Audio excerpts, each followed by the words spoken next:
2, 3, 4, 5, 6, 7, 8. 4, 5, 6, 7, 8.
Please take your seats. The meeting is about to begin.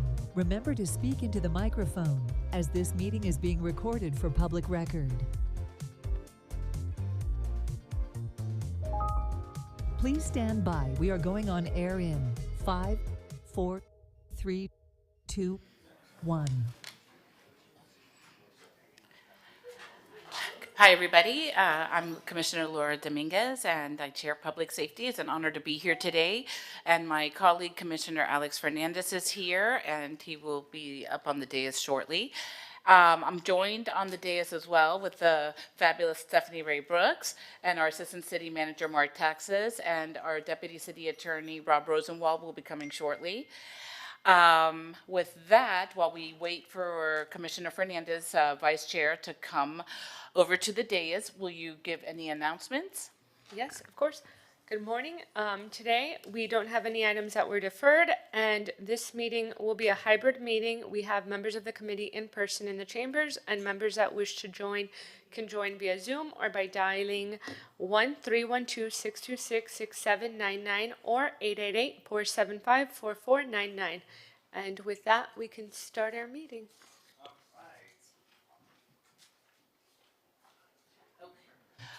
Good morning. So let's start with number 1. Item number 1 is discuss implementing a text notification system for building inspection queue updates. This item was sponsored by Commissioner Fernandez, and Building NIT will be presenting the item. Okay, Vice Chair Fernandez, tee it up.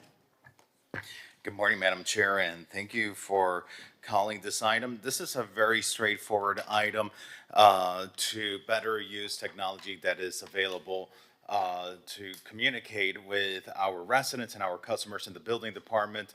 Oftentimes, people need to wait a long period of time for inspectors, and if we could have a system where a notice can be provided to property owners, their contractors, as inspectors are nearing their property, we could be more efficient for the residents and the taxpayers we're serving. I see we have Frank Quintana and Vince Cejas to guide us through this item. Good morning, welcome. Good morning. There currently is a system right now when you sign in. You have to go into the actual server and you put in your permit number and it'll give you a list of where everyone is. It won't text you in real time, you know, like the Domino's app or what have you, that, hey, you know, your pizza's in the oven, it's being delivered now, and give you real-time updates. You'd have to log in manually and follow that progression. So this feature would be something that would be a follow-up or a continuous contact. At this point, we don't know how many man-hours it's gonna take to develop the plug-in to provide that. But we are going forward with it, and the technical part of how the computer is going to text people, I'll leave to my peer at the IT department. So because right now, as you mentioned, people can go into the website and see what order they're in the queue of inspections for that day, where they are at in the route, but they don't know, okay, it might be inspection number 5, but I don't know if that means the inspector's going to be here at 10 a.m. or at 3 p.m. Correct. And the goal would be to offer a more timely and a more predictable inspection update by text message, so that that customer that's waiting for that inspector knows, okay, I got the notification, 2 inspections away, better wrap up lunch, better, you know, leave the office, better head over to the inspection site, so that when the inspector gets there, there's someone on the property. Frank, how long is it going to take us more or less to get this technology rolling? We're working on that now because it's not a feature that's included in the software we have today. It's a functionality we'll build, and over the past couple of weeks, we've been working with building to identify how that would work. So we expect to have a plan here shortly. I don't have a timeline as of right now. Okay. But you've estimated that the fiscal impact is $625 per year. Yes, that's based off of the number of inspections we have today on a per message basis. Every time the system sends a text, there's a charge for it, which is a nominal fee.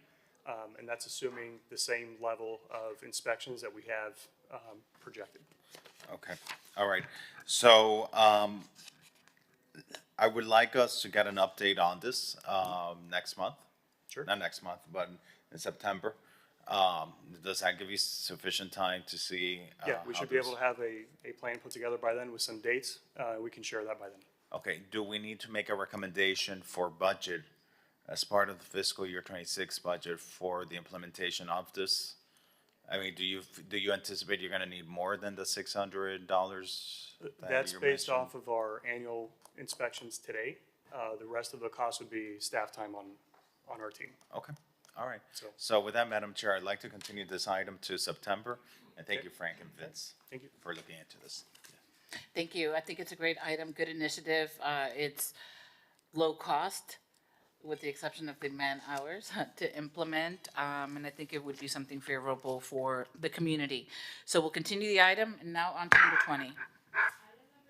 Item number 20 is a monthly update on the status of the Fifth Street pedestrian bridge and the Modern Hotel Mirador Condominium Baywalk projects. This is going to be presented by CIP and sponsored by Commissioner Dominguez. Thank you. So this item was initially sponsored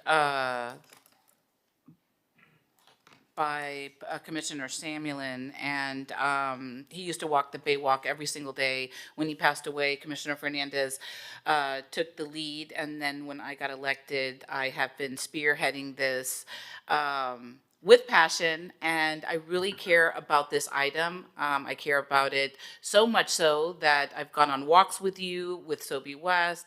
I've also done things with other residents to ensure that the continuation of this Baywalk happens. And I've been very pleased with the progress. Thank you for everything you've done to make it happen. I also recently had a conversation with Spencer Crowley, who's with FIND, the Florida Inland Navigation.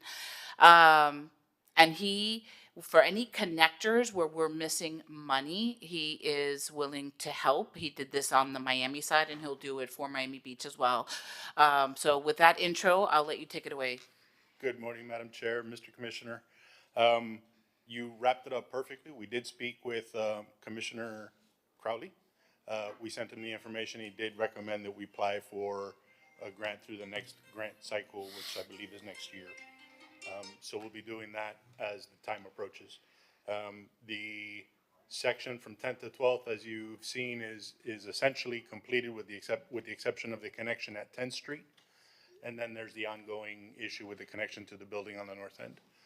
The connection at 10th Street is covered by the developer. He's doing a permit revision so he can complete that on the parklet side. I haven't seen yet that they've actually submitted the drawings, but I've seen the completed drawings. So they should be doing that soon.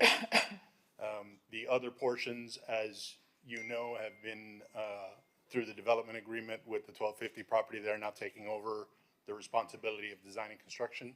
We'll be working with them to work through the last of the easement requirements so that they can begin that process as well. Are there any concerns with the building at 800?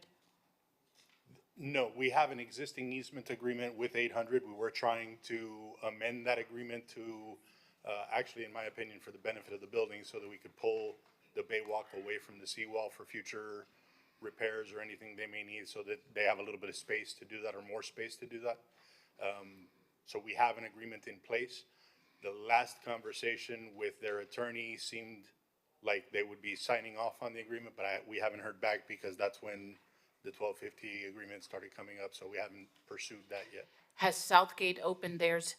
Southgate is prepared to do that. They are waiting on the finalization of the 10 to 12th Street segment. And then there's an issue where the historic preservation, the development, the design review board had committed the city to reimbursing them for the cost of a fence.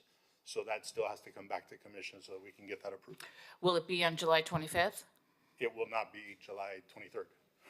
Or will it be on July's No, meeting? I don't have it yet for the 23rd. We'll be bringing it in September. Okay.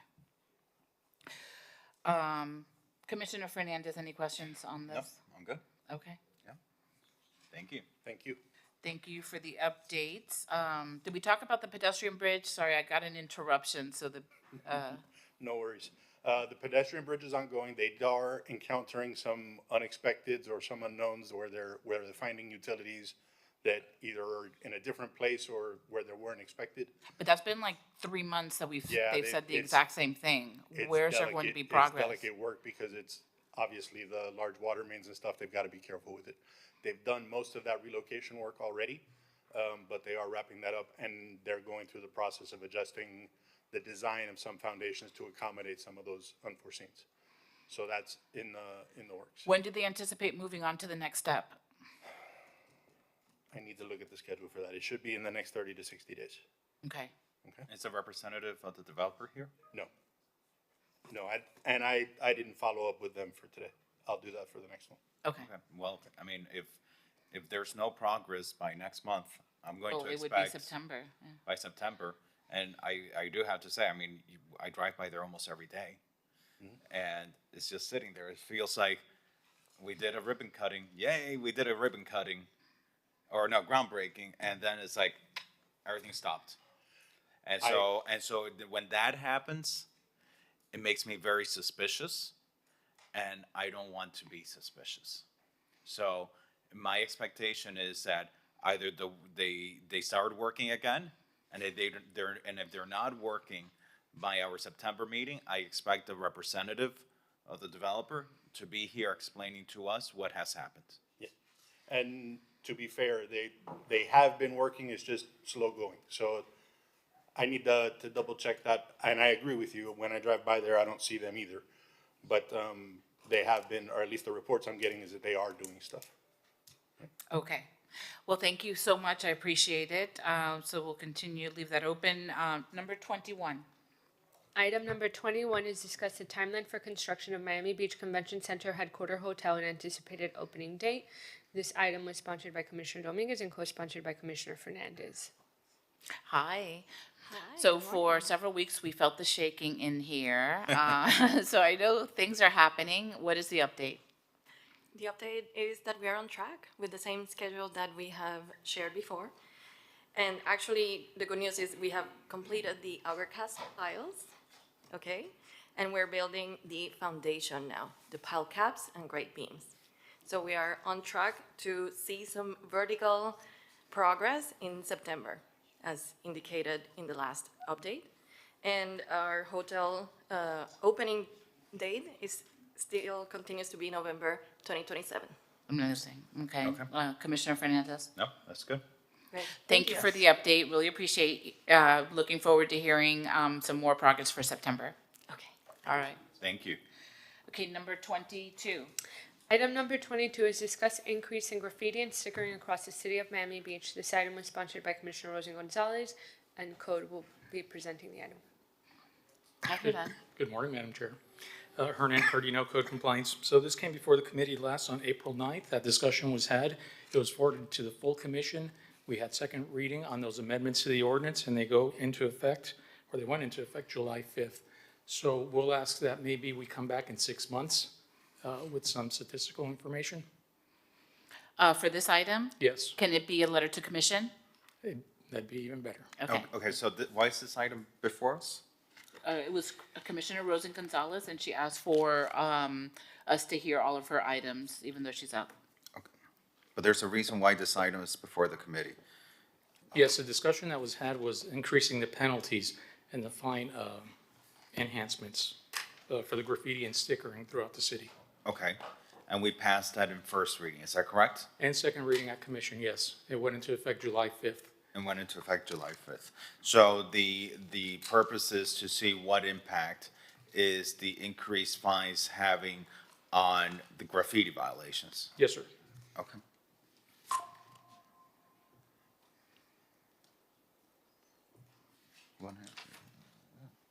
Okay, very good. So you'll send an LTC? Yes. Okay, are we communicating to the property owners that the fines for graffiti have been increased? Actually, the fines that increase go to the violator, the person actually doing the graffiti, versus the property owners. To the person doing the graffiti? Yes. Okay, Are they normally caught? Sorry. yeah, Some have, yeah, there's been some notable arrests by police this year. okay. So how is this a tool? I mean, it sounds like the issue with graffiti is usually like a property maintenance issue. I mean, when someone is tagging property, that's more of a criminal offense, isn't it? Right, so it's not so much more the graffiti aspect of it, it's the stickering that we've encountered throughout the city, or if you remember all those stickers with contact information. Okay. And so code compliance will issue that violation. We've already been contacted by the courts, where we've gotten restitution through the courts when an arrest is made. And it's because of that violation that attaches. Okay, very good. All right, so you'll send us an LTC? Yes, sir. All right, Thank you. thank you. Okay. Stephanie, have there been any public comment? Okay, so we'll close this item with an LTC coming in the future, and we'll move on to number 4. Okay. Item number 4 is consider potential taste of North Beach restaurant crawl activation. This item was sponsored by Commissioner Fernandez, co-sponsored by Commissioner Bott, and Economic Development will be presenting the item. Good morning. Commissioner Fernandez. I'll recognize our Economic Development Director to present the item. Good morning. Stephen Anthony, Economic Development Director.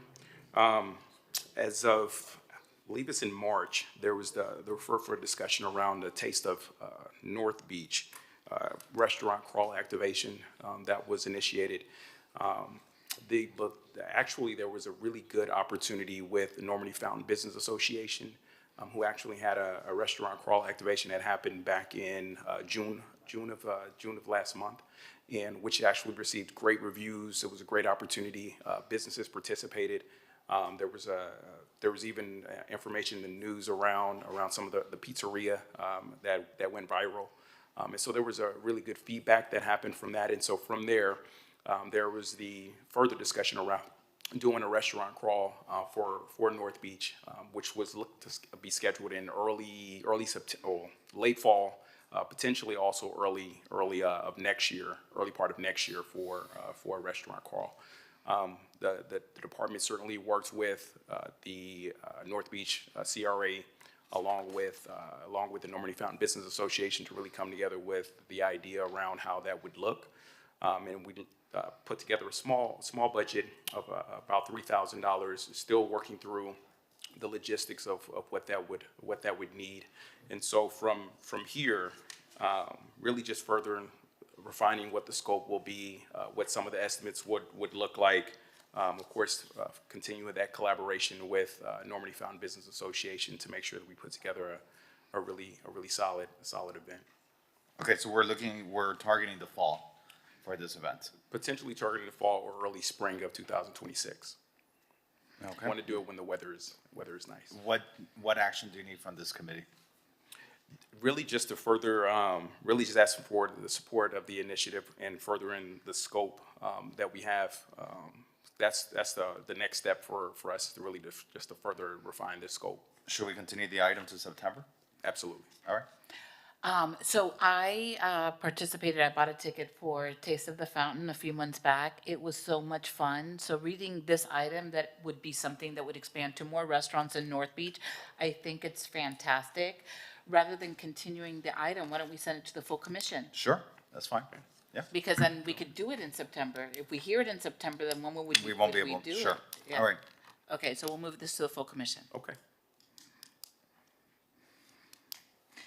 Okay, with any public comment? No public comments at this time. Okay, number 3. Okay. Item number 3 is consider initiating a culinary exchange program in the collaborations with the Paris-Saint de France Chamber of Trades and Craft. This item was sponsored by Commissioner Rosa Gonzalez, and Economic Development will be presenting. Hi. Hey again.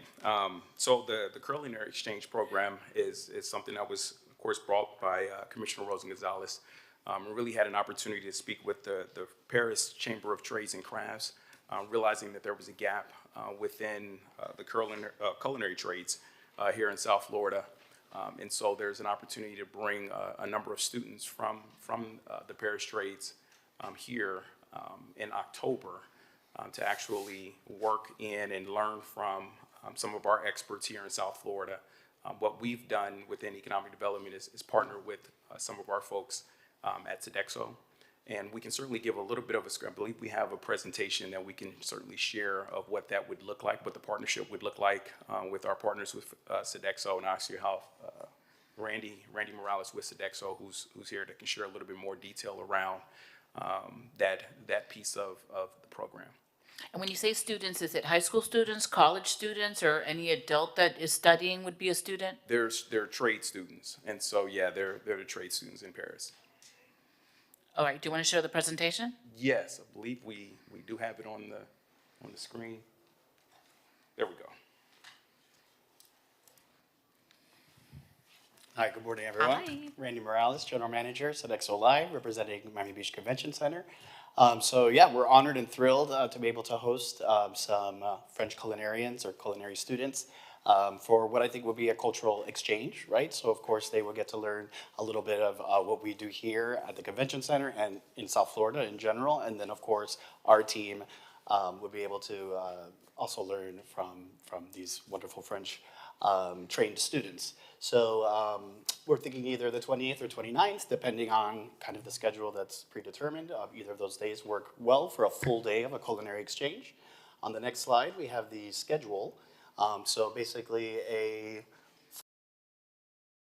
oh, wonderful. Thank you. The morning would start off with, like when you go to the Food and Wine Festival, you'll have one of the chefs do a demo. So we'll have a couple of our chefs do some demos, as well as do a conversation series. So a panel, if you will, of local restaurateurs, local chefs, and basically some topics that we'll see in another slide. And then in the afternoon, we'll have a lunch break, a competition, and then a closing. So very quickly here, the morning session, again, the masterclass will be an exchange of basically some different French techniques, but with our own South Florida ingredients, right? So whether that's, you know, ceviche, mise en place, or French work with sauce work, right? With some local ingredients like tamarind or chimichurri, whatever that may be. And, you know, of course, we'll make it interactive. We'll have some bites passed around. These demos will be done by our executive chef, Ishmael LaSalle, or our executive sous chef, Omar Hale. We will follow that up with a conversation panel, as mentioned, possible topics that are relevant, of course, to the students, as well as relevant to what we do in the convention center. And that could be moderated by, you know, someone from the commission, someone from the chamber. It would be great to get, you know, a lot of different folks involved in this. Followed by a lunch break. So here, of course, is our moment to kind of shine and treat them to a nice lunch, break some bread with our team. This could be at the venue or at Rum Room. It'll be nice to kind of escape from the convention center and get to check out our beautiful venue and Rum Room restaurant. And of course, it'll be imperative that we definitely share where Haitian cuisine shines here in South Florida and see the French influence and what we experience here. Followed by, I think the most fun part is going to be a competition where we'll split up the teams. They will get a mystery basket, which might have some of the items that we did a demo with, right? So they'll be able to have 90 minutes to complete a dish with some of our team working with them as well. We'll have judges, local restaurateur, again, maybe a chamber member, maybe Brittany, maybe someone from the chamber, any volunteers. We would love to have you. And in looking at the memo here, there are no hard costs. You would be looking at in-kinds from local restaurants and other input that way from city staff? Correct, yes. Commissioner? So this is to host French culinary students coming to our city. That's right. Is there the opportunity for our students at Miami Beach Senior High to engage with them and to learn from this as well? Because we have culinary students in our community, and through the Chamber Education Foundation and city funding and the state funding that was secured, there's that beautiful commercial kitchen that's been built at Miami Beach Senior High, and there's a great culinary program there. If we're bringing in students from France to participate in this, might be great to give an opportunity to our local students from Miami Beach to participate and learn from them as well, and exchange from their experience. Oh, that's a fantastic idea, and this is just the first part of the pilot, and just really kind of testing out what this half of it would look like. I think there's a really good opportunity in the future to actually do it the other way around, because that's of course the exchange part, as you mentioned, Commissioner. I think there's a really good opportunity to do that on the other side. And of course, there would be some costs that probably associated with that aspect of it, but we certainly look forward to really testing out this component of it as we really kind of hone in and pull together what this would look like. And then going forward, seeing if we can certainly partner with the local schools and see if we can do it the other way around. Yeah, I just want to make sure that we're giving opportunities that our students have an opportunity at it as well. Absolutely. Thank you. Okay, I think we need to move this item to the full commission, given that it's supposed to start in October, so we probably need to hear it, and if possible, for the July commission meeting, because of the time frame. Any public comment? Yes, we have Larry Schaefer online. Larry, if you could unmute yourself, you have 2 minutes.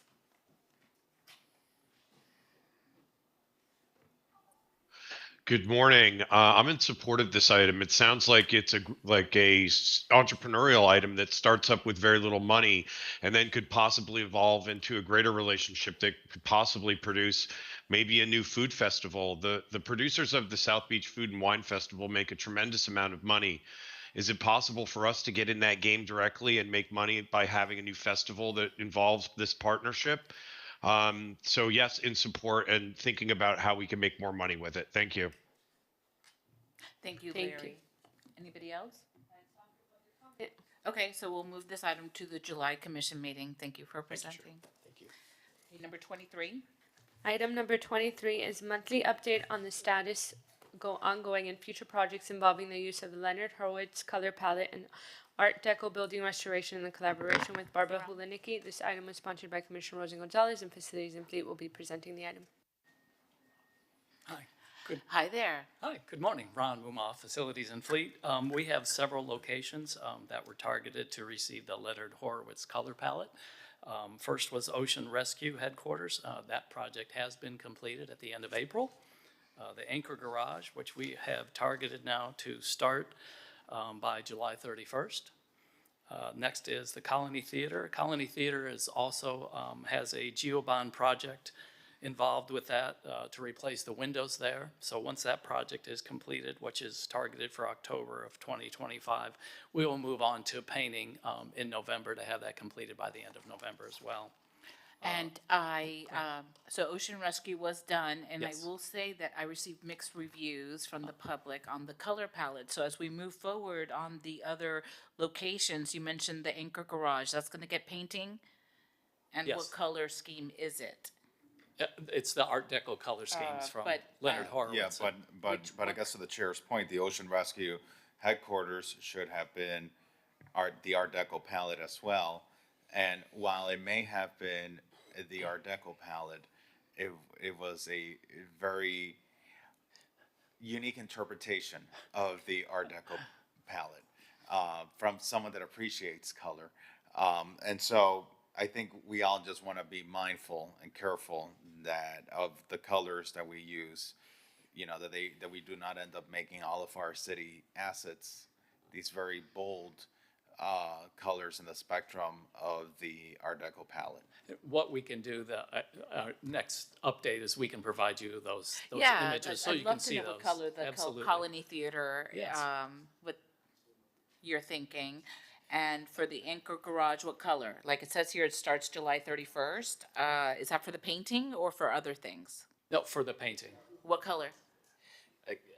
Go ahead. Good morning, Madam Chair, Commissioner. I just want to add that these painting projects are being executed in collaboration with Ms. Barbara Hulinicki and through her consulting. And so once the color scheme is finalized, it has been run by our planning department, and just to make sure that it's in keeping with what can be approved administratively. And in some instances, the colors were a little pungent and they were toned down.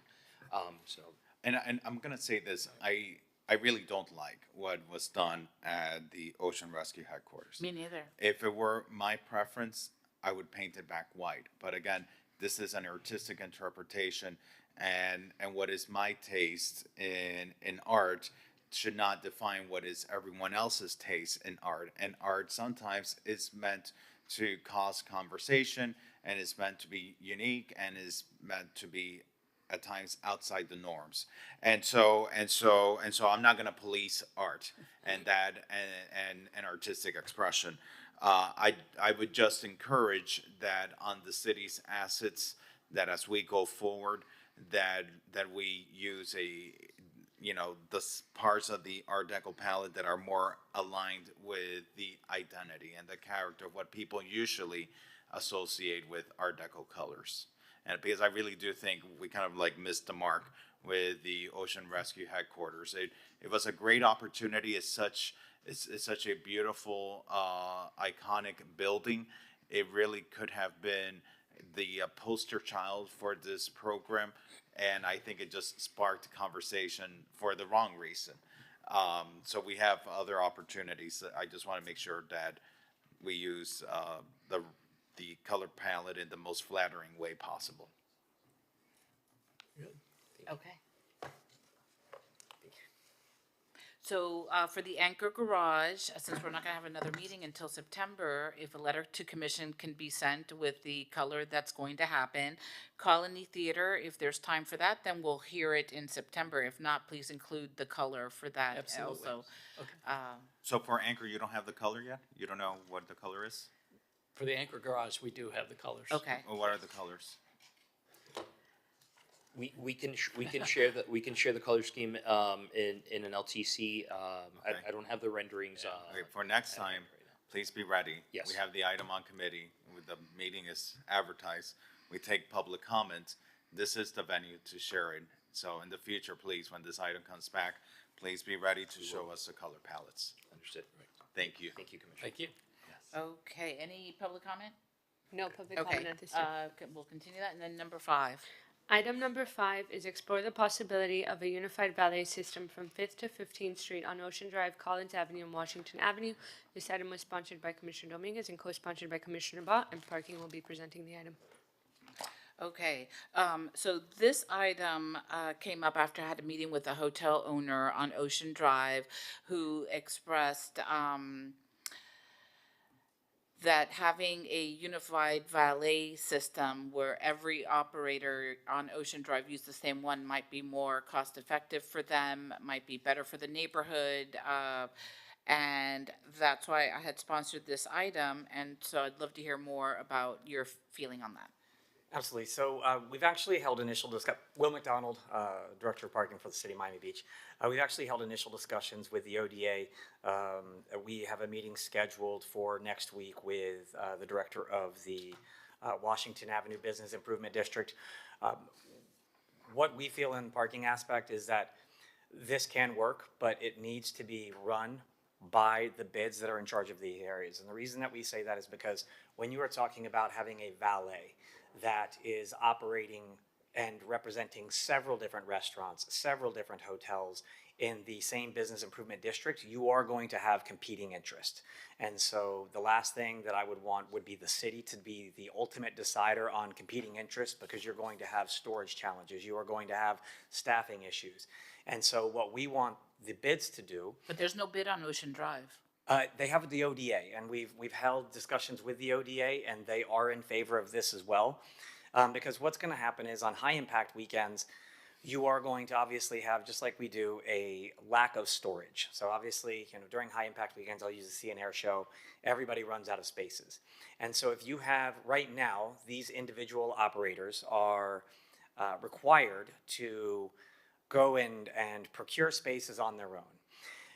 With a unified system, you are going to have a limited amount of spaces, and you are going to have, I'll just use 5 different hotels and 5 different restaurants that all are going to want priority, which right now they go to their operator and they decide how many spaces they want, they decide the staffing that they want. And right now there's 9 different operators. That is correct. Where that's why thinking one would make it easier for.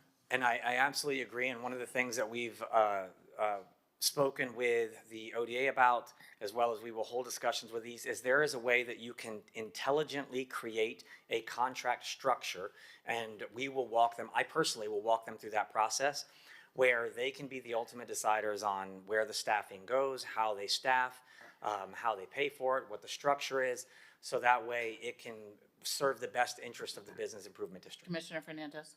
Well, so just walk me through this. So you're saying you have valet operators that are gonna want priority treatment? Explain that to me. So, for example, right now, and I'll just use, this particular restaurant says, I know that my patrons that are gonna come here and spend 100 to 500 to, whatever per table, I want valet for them no matter what. I am willing to pay for whatever spaces we need to procure, even if it's at a loss, because I'm going to make it back on my table service. Whereas another restaurant may say, well, valet's not that important to me, so therefore, if we're gonna use the 10 spaces that we can procure, and that's it. But that's the problem, because we are addressing it from an individual business perspective, and driving business to one establishment should be an economic impact and opportunity for the entire neighborhood. The person that eats at the restaurant might shop at the store next door and might buy dessert at the ice cream shop at the end of the block. And so if the valets are using public right-of-ways, if the businesses are using valets that are operated on the public right-of-ways to operate their parking system, it should be treated in a much more democratic way than a system where people are using public parking spaces to operate a valet, where that one business is going to then be able to get priority parking spaces somewhere else. I don't know if you follow along. For me, I rather see a system that is more independent of individual businesses and that serve the geographic area in a very democratic way than more focused on the needs of the individual business that is entering into a contract with a valet operator. We are saying the exact same thing, Commissioner. And so what our focus is, though, is that we should not be the ultimate decider of staffing, of space procurement. What we're saying is that the representative organization, for example, Ocean Drive, the ODA, would be, because they are plugged in to the needs of every one of their, one of the businesses that they represent. And same for Washington Avenue, they are plugged into the need of every one of their businesses that they represent. And so we will help guide them on structure, on pricing, on staffing, on contract structure. But it will be up to them and their democratic process on how they decide who gets staffed where, what levels of staffing, how many vehicles they want, how many spaces they want to procure. Right now, for example, Ocean Drive, there are no public parking spaces taken up by valet because there's not any parking allowed on Ocean Drive. So those are essentially no parking and valet only zones along Ocean Drive. But I absolutely agree. There should be a greater good structure. And the ODA, upon initial discussions, is in agreement. And so we will walk with them on what that, we will walk through with them on what that looks like, how we can support them, and how we can help that come to fruition. And I know we're just using the ODA, but just because the conversations have just been had with them initially, and the Washington Ave conversations are going to start next week. Okay, we have public comment. Yes, we have Amy Mayhew. Amy, you have 2 minutes. If you could please unmute yourself. Hi, Amy Mayhew, Executive Director for 41st Street Business Improvement District. We similarly have an item coming on the agenda. I don't know if it's today or at some future time, but we've talked about wanting to have centralized valet on 41st Street as well. And I've shared with each of you commissioners, and Commissioner Fernandez, you're spot on, about developing something that is thinking not about specific businesses, but the street in totality. City of Miami is doing it with their commercial districts, Wynwood, Coconut Grove, and it's not just in partnerships with the bids, it is built into their code. So I've shared that with you via email and parking to team as well. So that we could probably see how we can piggyback on doing that same type of approach. because it's needed to try and come up with some of our parking solutions and traffic solutions. Okay, well, what do we need to do with this item? Do we need to keep it at committee, take it to the full commission? So what we're requesting is 90 days, because what we really need to do is invest time speaking with every single one of the associations, the bids, and I know Amy, we've started initial discussions with Amy, I know that's a different item, but for example, we need to better understand how we can best support them in this endeavor. We need to better understand what their future goals are and how we can help support those goals. So what we're asking for is 90 days to look at what they want, what they'd like to move forward with, how we can assist in that contract structure, how we can assist in better supporting them, whether that's looking at the curb fees in some unused areas, and really get a better idea of how we can help them be successful. Okay, And then so- come back October in 90 days. 22nd, would that work? I believe so. I just want to make sure that whatever is being discussed, this is something that, I get that you want this to be managed by the bids. Pricing structure, who would determine the pricing structure? Each bid would determine the pricing structure based on the contract. And so that's the part that I don't like. Because if we're going to do this, I want us to be able to do something. Listen, this city, every opportunity it has is taking parking off of our streets. Every opportunity it has, and it's a problem that it's a problem for me. I don't like it. We should, in fact, I'm going to be bringing an item, Mr. Attorney, directing the city administration to go on a mission to find opportunities to regain parking spaces from areas. And I see Matt Gultenoff here, and I know he's going to be shaking his head no, but we need parking in this city, and we have areas that we've blocked off and all that as unusable that perhaps we could be regaining. However, these are public spaces that ultimately get used for valet operation. Their price point should be at some level set to accommodate the public's needs. And what I've seen in the past is when these private businesses get involved in setting the price point, they set these very high price points on the parking that make the parking unattainable. And it hurts the areas in general. And so I just want to make sure that if we allow the bids to operate this, that we retain certain control on what the rate structure is. Like we should be able to compete, do a solicitation process to select, okay, who is the valet operator for the area, and we should have say in the rate, but allow the individual bids to determine, how they manage that in their area. Understood. Okay, so with this one, I'll let you get to work on it, and we'll hear back from you at the October 22nd Neighborhoods, Public Safety Neighborhoods Quality of Life Committee. With that, we'll go to number 6.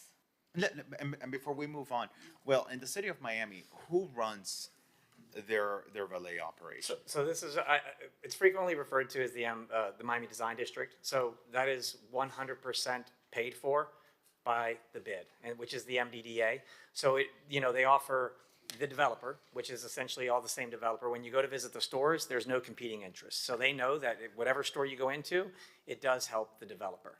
And so that's why that there are, I will say, deflated or artificially low parking prices, because they understand that when you park at this location, you are going to spend money in a number of restaurants or businesses, and all of those businesses pay lease to the exact same developer.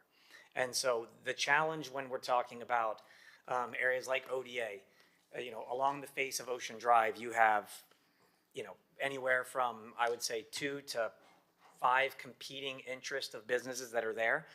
And while I understand from an economic development aspect, it's all bringing business to Miami Beach, but each one of those business owners has a different mentality on parking, valet parking, what they expect. Some of those hotels and restaurants are using valet parking to drive revenue for them. So they're going to say, I rely on the revenue that I drive through my valet parking, and now you're going to take away my revenue. Some of them are doing it for a status, and some of them have no interest in doing it whatsoever. And so it gets very difficult to be able to come in and say that we are now going to dictate staffing levels, procuring parking space levels, pricing levels, and take them out of the process. Thank you, Will. My pleasure, sir. Okay. Number 6? Item number 6 is discussion regarding the establishment of a unified valet parking system in the 41st Street Commercial Corridor. This item was sponsored by Commissioner Dominguez, co-sponsored by Commissioner Fernandez and Commissioner Rosen Gonzalez, and Parking will be presenting the item. Is it the same thing? Same thing. Deja vu. But to a little bit lesser degree, because this is only one business improvement district. As you heard, we have had initial conversations with Amy and the business improvement district. I just spoke with a gentleman last night, and we plan on continuing these conversations because obviously with every single area, when we're looking at what a valet operation would look like for the ODA area is much different than a valet operation for the Washington Ave. And then obviously the 41st Street bid is a completely different area than those two. And so the needs would be different.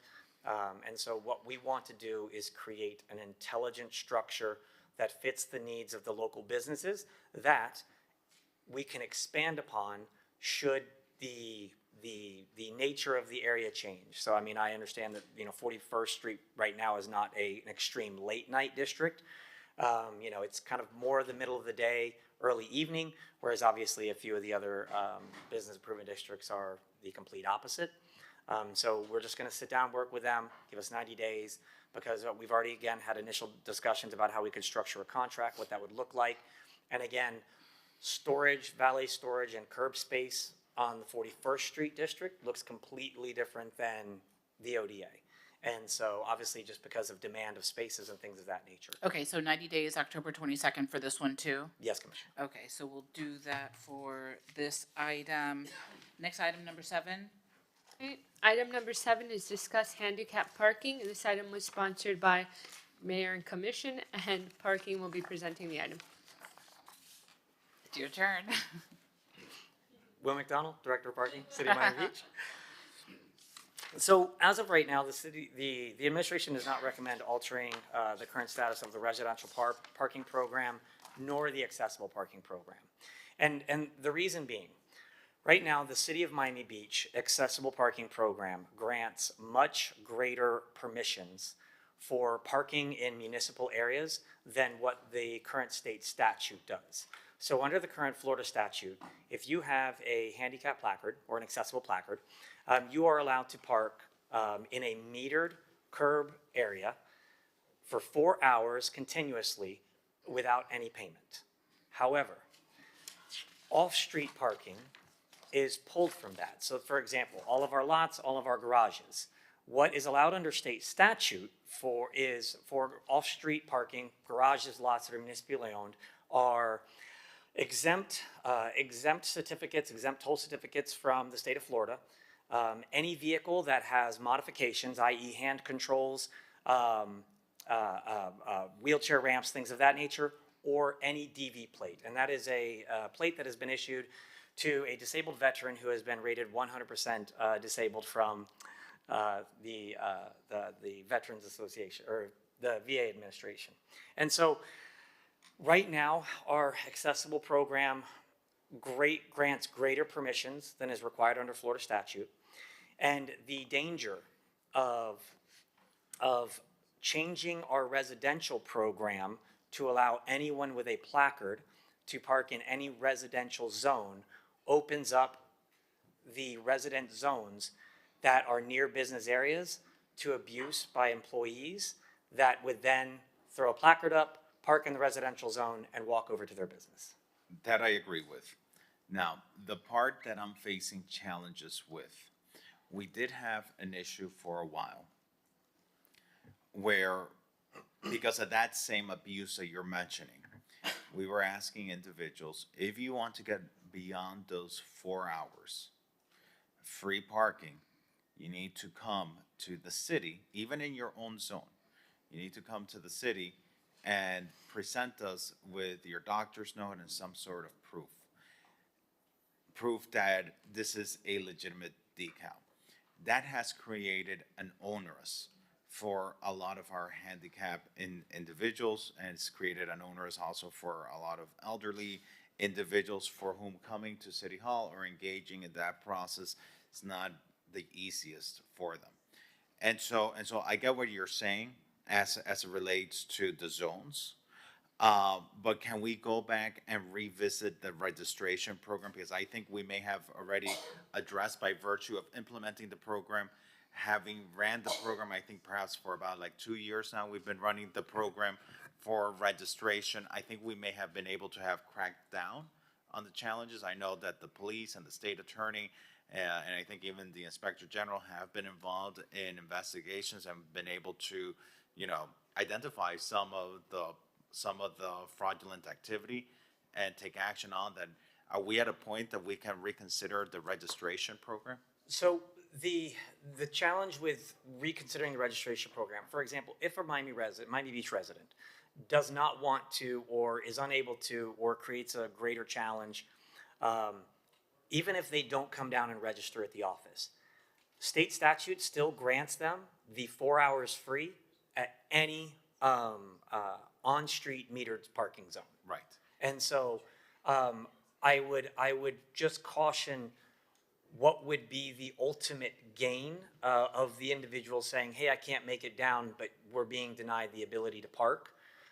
Because I would say that by state statute, they still absolutely have the ability to park in any on-street metered zone. But the issue is beyond those 4 free hours. And we're also facing issues also with tourists that that may be coming, and they don't know that their handicap placard might not be honored the way that it might in their own community. And understand, but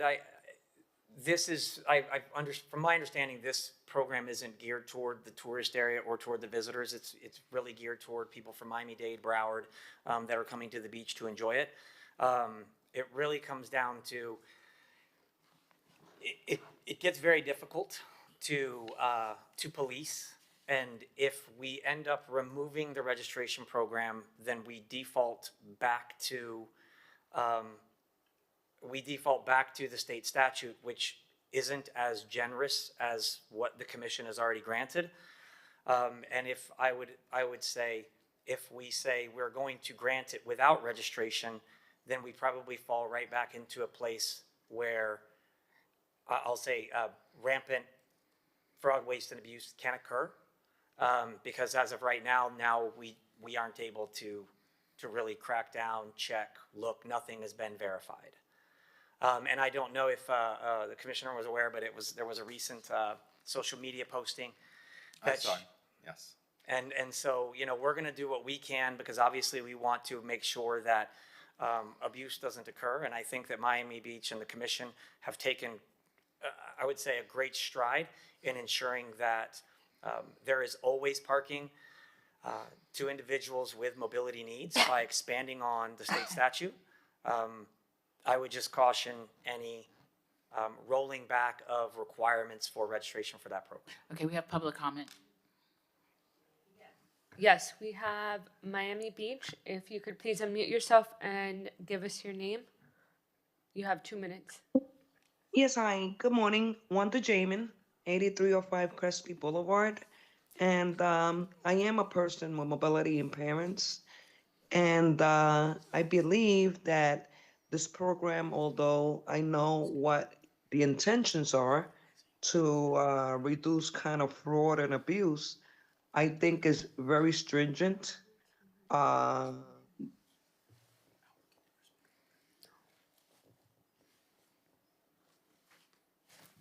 Wanda? Wanda, we cannot hear you. Wanda, if you could please unmute yourself.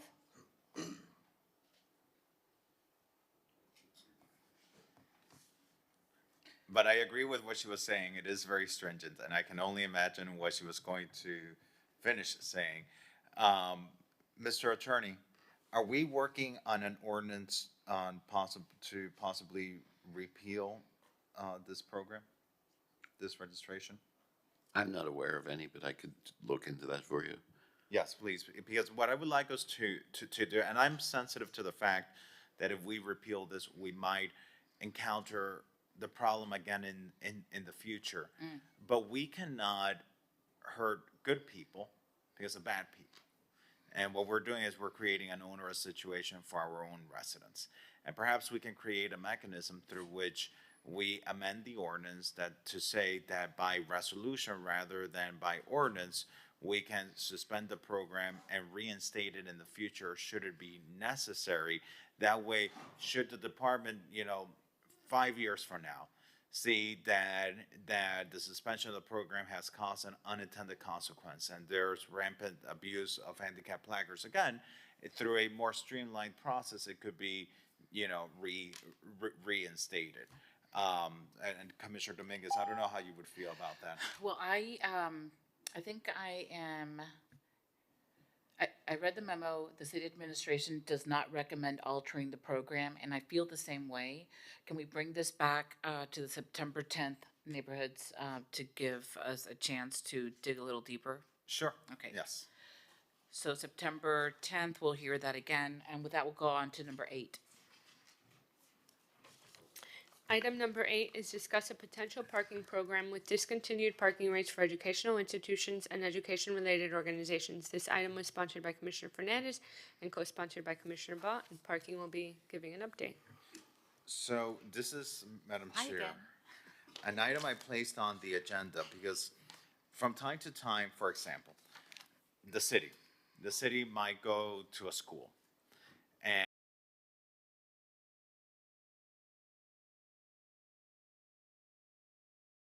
So we spoke briefly with your aide a little bit earlier this week, Commissioner. So one of the challenges, and I know I've probably said it up here in the last 10 weeks, because of our bond covenants of no free parking, it creates some challenges. And so anytime, for example, if there is a city department that is displacing somebody for a reason and is going to require those residents to be relocated onto the city right-of-way, then most likely we would reach out to that city department that is displacing those private entities to reimburse parking for that area. Now, one of the things that I think we can do, there already are a number of reduced fees in our current fee structure for nonprofit organizations, which I feel like public educational institutions, anchor organizations within the city would already benefit from. But there's also other avenues that aren't as widely used. For example, a lot of our lots are, for example, $1 an hour. And so if somebody is saying, I don't need a guaranteed space, I just need the ability to park vehicles inside a lot that has ample availability, then what we can do is sell codes at cost that would allow those people to say, we're not reserving a space for you, but we know we have enough availability in this particular lot. And so if you only need the lot 4 hours, we can sell you 20 codes. So when the people park, well, let's think creatively for a moment. Yes, sir. If the city is using their parking spaces, and that's kind of like what's happening, these are situations where the city is occupying their parking spaces. Isn't that, can't we just do like a trade, where since we are using their parking spaces, we are allowing them to use ours. In essence, their payment for using our parking spaces is allowing the city to use their parking spaces. So I understand the thought process, Commissioner. However, I go back to parking as an enterprise fund, so we don't take a single dollar of public funds. So in order to... Parking is the taxpayer's property. It is the public's property. Yes, sir. It is the property of the parents, of the students in those schools. It's not our business, it's not my business, it's not your business, it's not the city manager's business or the city commission's business. It is a taxpayer's property that serves the parents of the students of those schools whose teachers need to park in those parking spaces. And I get what you're telling me from a very business perspective, that it's an enterprise fund. You know, we need to find the way where we can help the schools on a very limited basis to be able to use these parking spaces when they need it.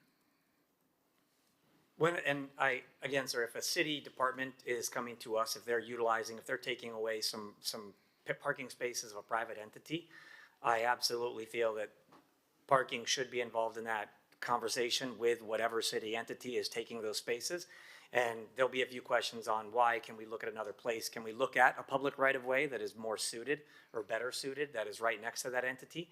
So up to now, I don't think we have been invited into those conversations, but I would wholly invite any city entity that wanted to take away private parking to bring us into the conversation to see how we could help. Okay. And then for instances, let's say a school is having an event, and let's say the city is not involved, but the teachers need to park temporarily in a city lot. You were saying we could do codes? Yeah, so we could give them like a discounted rate? Right now, there is a discounted rate, for example, for reserve spaces. These are guaranteed reserve spaces. Okay. However, a lot of times, depending on where that school is at, we have rates that are already lower than those reserved rates if paid by the hour, and I'm assuming a school event is going to be 4 to 8 hours, no more than 10. And so there's a lot of times we can do things creatively to ensure that if there is... Give them a code for a nominal fee. Correct. So that we are holding true to our bond covenant, where we're not charging something that's going to be onerous to the professional segment in our society that is already the lowest paid segment of public service, but who has the greatest job, which is educating the future generation, so that we don't place a financial burden on those honorable public servants. Perhaps get them a code where you know they're paying, so that we stay true to the bond covenant, but a nominal fee, a discounted fee, so that if the parking and the school can't be used, they can go to the parking lot across the street. It's not a reserved space, but they can use a temporary code for the school. Is that something that we could do? Yes, sir, the codes. And I would say in some places, we would have to look at, because of where our school placement is here on the beach, that is a bit more challenging with some schools than others, just because of their placement. But we can absolutely, whenever an institute has any challenges, I absolutely would invite all of them to reach out to us, and we can sit down and look at what's available and what we could do realistically. Commissioner, do you think we could bring this to the September 3rd commission meeting? Because I would like for it to start Yeah. this school year, and school starts in August. So if you could bring back a proposal where a code can be given for those teachers to be able to use, if there is, paid parking close by, where they can benefit from a discounted rate on a temporary basis.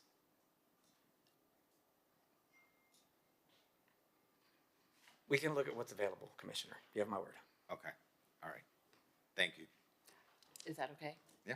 Okay. So to commission. September 3rd commission meeting, he'll get an update with the codes and for the full Perfect. commission. Okay, and then your last item is number 24.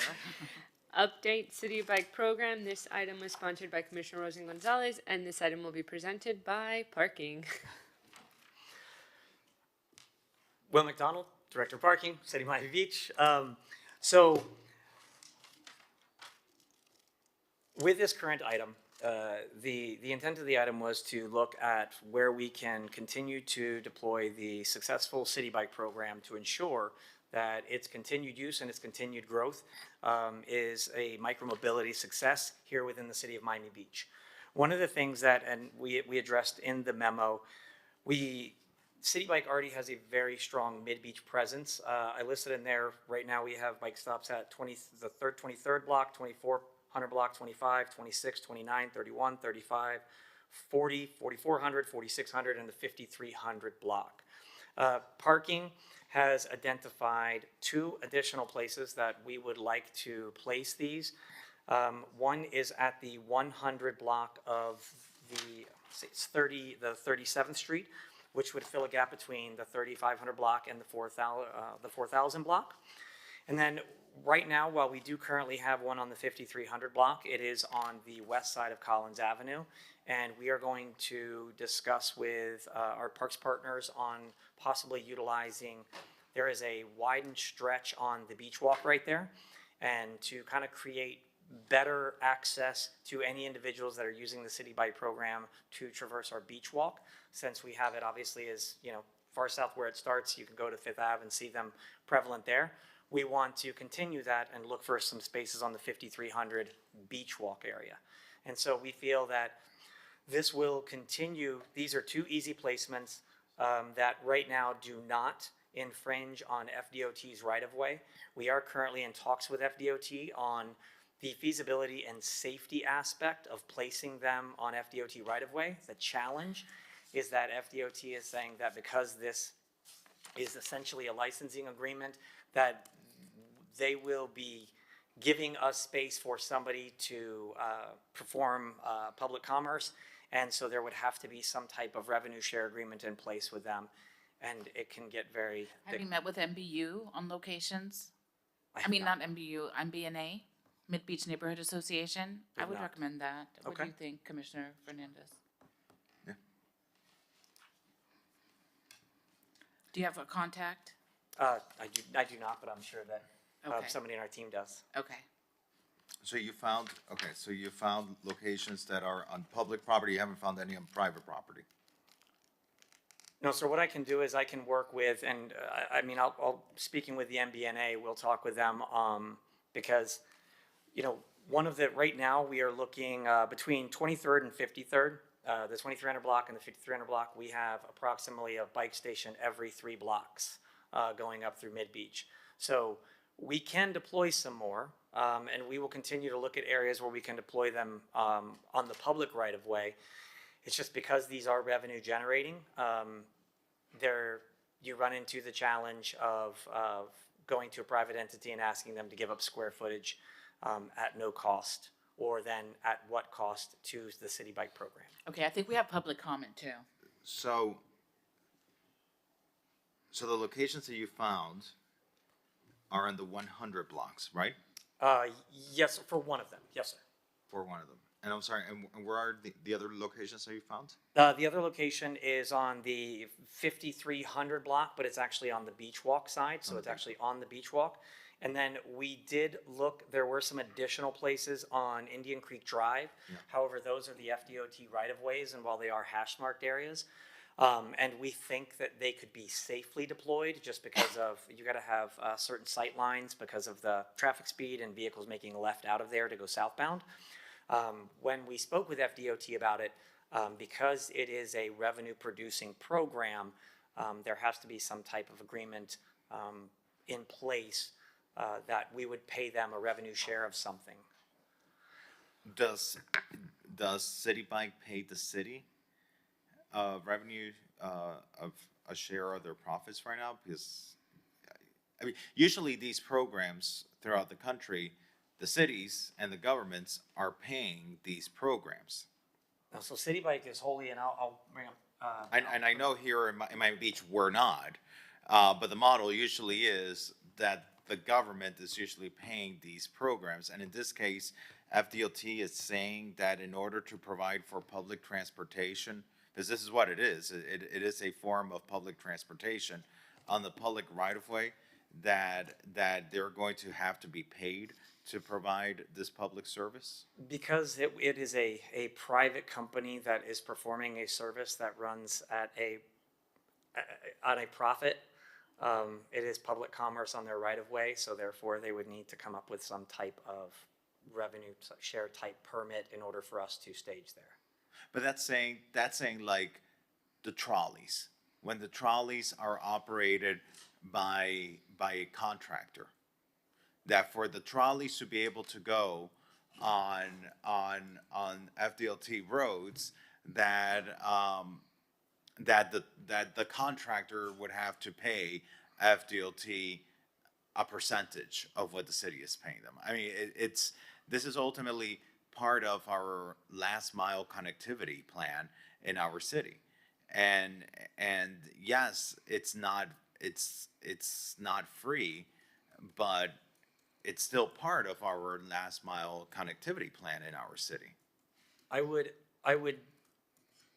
this is where I would, not to try to punt the ball, I would invite our transportation team, because they were on the meeting with us, that we can connect with them for the next meeting so we can better understand the differences.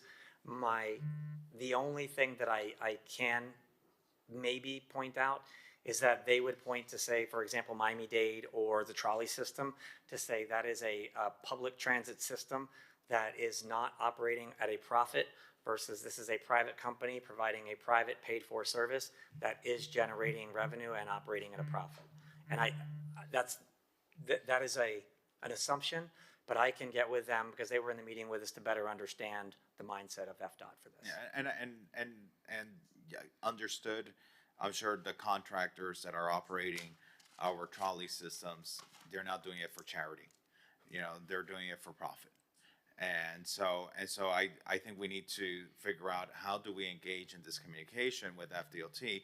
And you go to Indian Creek, the amount of areas that they have hashtagged in yellow paint, it's sick. I mean, this is when I'm telling you, there's so much parking that we have lost in our city because of these markings. And it's like every time we open up a road and we close the road again, we lose more parking. And this is to comply with the state traffic manuals. But now, you know, we're trying to put in these bike stations there to help with traffic, and they're saying that we're gonna have to pay them. So I think we need to engage in some sort of communication with FDOT about this. We just had a meeting a few weeks ago. We'll re-engage with them, and then kind of get a better understanding, because obviously this could be very trivial, to better understand what their expectations are from a financial aspect, because, you know, nobody else, according to them, nobody else has asked them to do this. And so during the initial meeting, you know, they were talking about what they feel they would have to do for this. So we can re-engage and better understand what that need is. And in the meantime, what we're going to continue to do is look at places where not taking away parking spaces, but we can look at underutilized right-of-way that might not already be parking or might not be suitable for parking, to continue to try to place these, to make them much more readily available to the public and therefore more desirable. Okay, thank you. My pleasure. Okay, I think that was the last item, and I just sent an email reconnecting you with MBNA folks about the city bike expansion as well. Thank All you right, so much, I think we have public comment. Yes, we have Wanda. Wanda, if you could please unmute yourself, you have 2 minutes.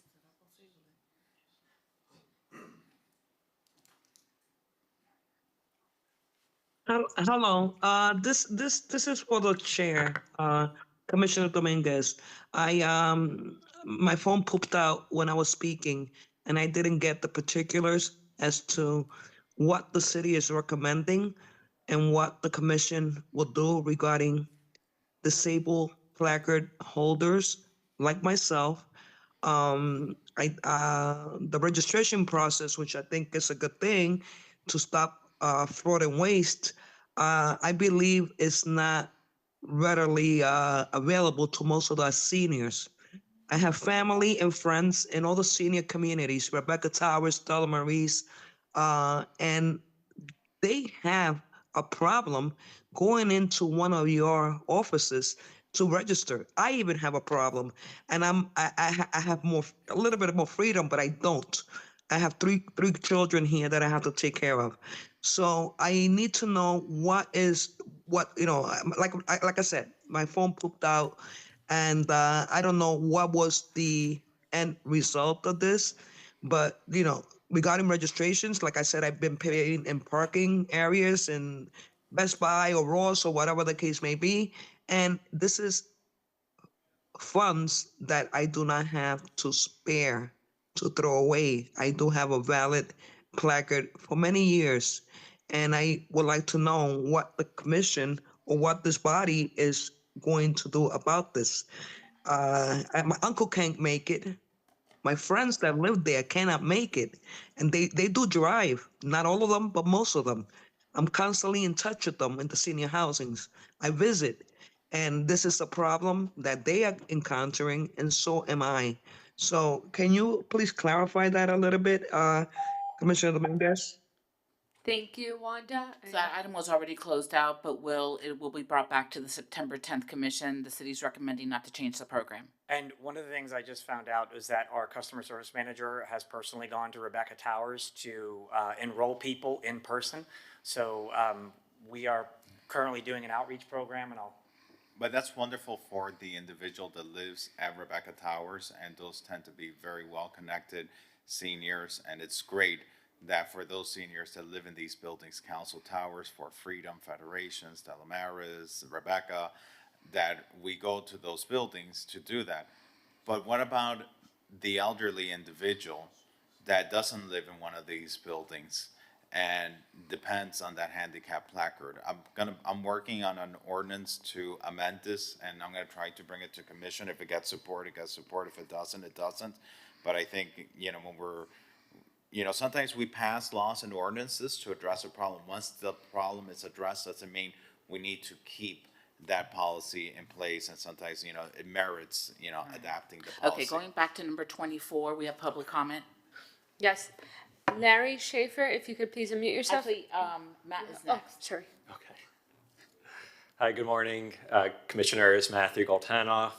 I wasn't going to speak on this item, but I'm here. And so the City Bike Program is one of the most successful bike sharing programs in the entire country. Our little city of 7 square miles, they have almost 2 million rides per year. A suggestion that I would make if the city administration is listening, when they negotiate development agreements on these big projects, look at the TDM, the transportation demand management strategies that are being implemented. Many cities around the country, they will require bike share stations to be built on site on the private property as part of their projects. So I think we have a couple of DAs that are under negotiation right now, or maybe have been approved, might be amended in the future.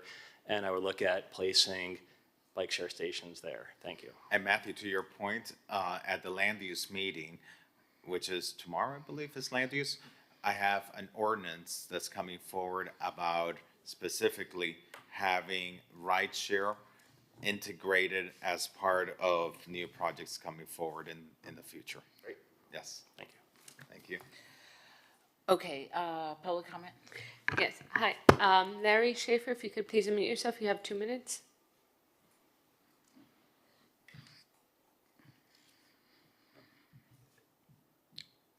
Larry, if you could please unmute yourself. Hello? Oh, okay, great, I'm on. So I'd like to speak out in favor of Matt's long hair today. That looks great. Usually he has it up, so I'm going to compliment him on that. There's a few items. I had my hand raised on a couple, so I'm going to go through them. Related to City Bike, up here in at the West Lots, there is a current installation at the southern end of the West Lots on 79th Street that takes up street parking. And I'd like to propose that that location be moved up to 81st Street, where there's a swale, so that if it's a landscape swale that has room for the bikes, and if we use that, we'll give back 2 parking spots to my neighbors. So there's an immediate opportunity that speaks to, I think, what Alex was speaking about before. Related to the 41st Street parking for valet, that is a super rich parking area. They have many surface lots, and they have a brand new parking garage. I'm in favor of, if they want a valet program, that's great, but that's a very different scenario than North Beach, which really has a parking deficit. So I'd like to see the administration spend time on the valet program, or at least considering it for North Beach. Finally, related to the school and parking item, I'd like to make sure that we look at the details there. Someone giving someone a parking pass so that they can teach school shouldn't give them the right to park overnight, in my view. I think if they're going to come and teach, let's give them a preference, but then when the school day's over, let's give the parking back to the residents. And on the West lots, we could take parking for Lehrman School during the day, and then at night that could be for residents and for people visiting businesses, Sushi Beachy, and so on. Thank you all. Okay, so with that, we'll close out the item, and then we're gonna go out of order. We're gonna go do number 13. So thank you very much, Will and Alberto. We're gonna go out of order, so we're gonna hear number 13 next before going to the. Item number 13 is discuss take action potential ordinance amendment authorizing adults riding with children to operate electric bicycles under specific So the transportation circumstances department will be heard. and I had conditions to in skip an certain item. otherwise restricted areas within the city. So who is here from transportation? Nobody? This will be, police will be taking the Oh, lead. gotcha, Jose- okay. Yeah. So nice to see you guys. Yes, good morning, commissioners, city staff, everyone in attendance. Major Javon Campbell, Miami Beach Police Department, here with Assistant Chief Dan Magallo under leadership of Chief Wayne Jones to discuss the police portion of this item. Commissioners, we recommend that if this does go through, that there be a maximum age of, say, 5 years old for a child. That will address our concerns and basically identifying compliance with this.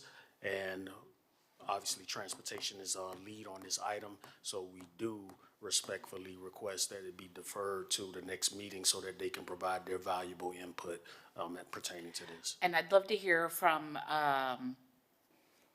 a public comment and the person that brought this forward. So, Matt.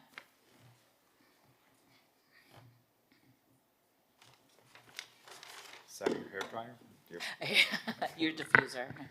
Okay, thank you. And I have Francesca with me as well, who, here she is. She'll probably speak after me, but I just prepared just a short little statement about this. Good morning, committee members. I'm here to support Commissioner Dominguez's proposal to allow parents with children to use e-bikes on the beach walk under specific conditions. A child must be riding on the bike with the adult. They must operate at 10 miles per hour or under, a common speed limit and best practice. And riders must yield to pedestrians at all times, and they must announce or use a bell when passing someone else. The administration's recommendations for more data, the administration has a recommendation for more data, but they have had bicycle counters in their possession for over 18 months and haven't been able to install, deploy, or collect any data. Families simply cannot wait an indefinite amount of time. They need this for basic transportation throughout the city, for school, for after-school activities, for doctor's appointments, recreation, camp, and other places to travel. Meanwhile, while this prohibition is in place, families are stuck with dangerous alternatives. For example, the city just rejected FDOT's bike lane proposal on Collins Avenue, a road that the city's own Vision Zero report identifies as a high injury network. Wait, point of order. The city did not reject it. We are going on a parallel path to try to accommodate it in a separate project. Just for clarification, because public outreach was done and the public didn't want it on the street, but we're trying to see how can we accommodate it in a different For project. the time being, it's been postponed, I guess you could say. Yeah. FDOT was willing to implement a bike lane on Collins Avenue as part of their project. Yes, we would have to lose parking and a street lane. Okay. So back to just the prepared statement. It's a high injury network where serious crashes regularly occur. There's slow progress on bike infrastructure, and the city's own proposed fiscal year 26 capital budget only has $297,000 for bicycle projects citywide. The Vision Zero action plan shows the consequences of these actions. Over 33,000 crashes in the city involving 682 bicyclists from 2017 to 2023. Of those crashes, there were 44 serious injuries and 2 deaths. Both of those were Miami Beach residents who were killed while riding in unprotected bike lanes. Yet the prohibition would force families onto these same dangerous streets while keeping them off the beach walk. It's also important to recognize that the issue simply isn't the type of vehicle Every day, hundreds of trips are made on the beach walk by city vehicles, golf carts, ATVs, pickup trucks, other trucks, SUVs, and cars, all permitted at low speeds. Safety is a function of speed and how vehicles are operated, not just what they are. That's why the proposal includes a 10-mile-per-hour speed limit and clear rules for yielding to pedestrians. Another thing that we've heard is that this would open the floodgates. That's not true. It's a targeted exception.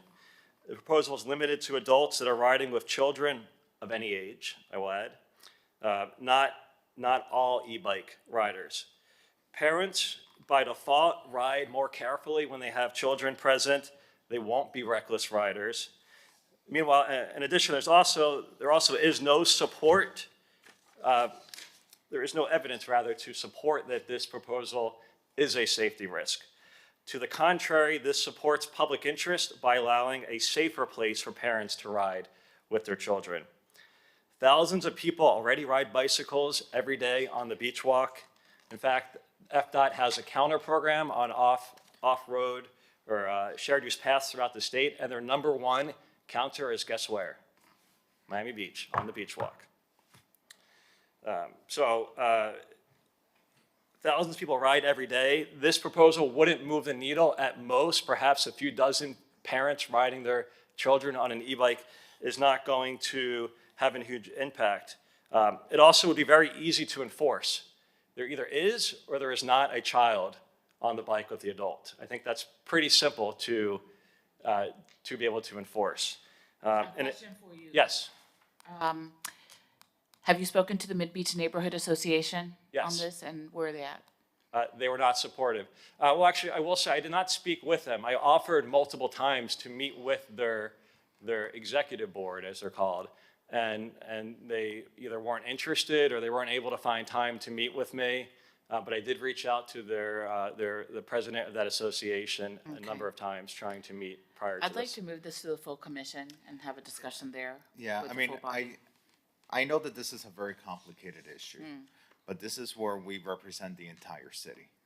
This is where we represent a diversity of people. And I know that there are individuals in MBNA who don't support this, and I understand their concerns. But I also don't want to force parents taking their kids to school. You know, and I've seen you, Matt, on the beach walk when you take your kids, you know, from South Beach to Mid Beach. I'd rather see you on a protected facility like the beach walk than to force families like yours onto Collins Avenue.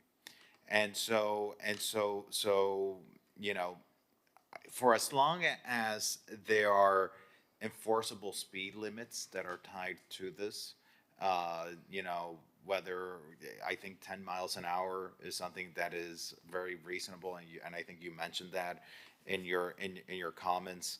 I think even considering some sort of carve out to limited to lower pedestrian volume times in the morning when people are taking their kids to school, and in the afternoon when they're, you know, picking up. I think if we find periods in the day when it makes sense, and, you know, doing it as a pilot, you know, so that we have a sunset provision, so that, you know, maybe we try it for 6 months. We see how it works for 6 months, and then if we need to adapt the policy or repeal the policy, we have the ability to do that. Madam Chair, I don't know how you feel about that. This is your item, so I don't know how you feel. I'd like to hear from Matthew, how he feels about your comments. Yeah, okay, so I'm very supportive. Is this still on? I'm very supportive of this going to the full commission. It requires 2 readings, and the goal would be to have this in place by the school year. I think that if it had the first reading in July and hopefully approved by the full commission, you would need a second reading, which would be early September. So it would be a little bit after the beginning of the school year, but certainly would go a long way. With respect to your comments about time of day, I mean, I certainly agree with you on that in principle. But like, what if your child has a doctor's appointment on 41st Street at noon, right? I mean, are you now in violation? Time of day, it's tricky as well, because I'm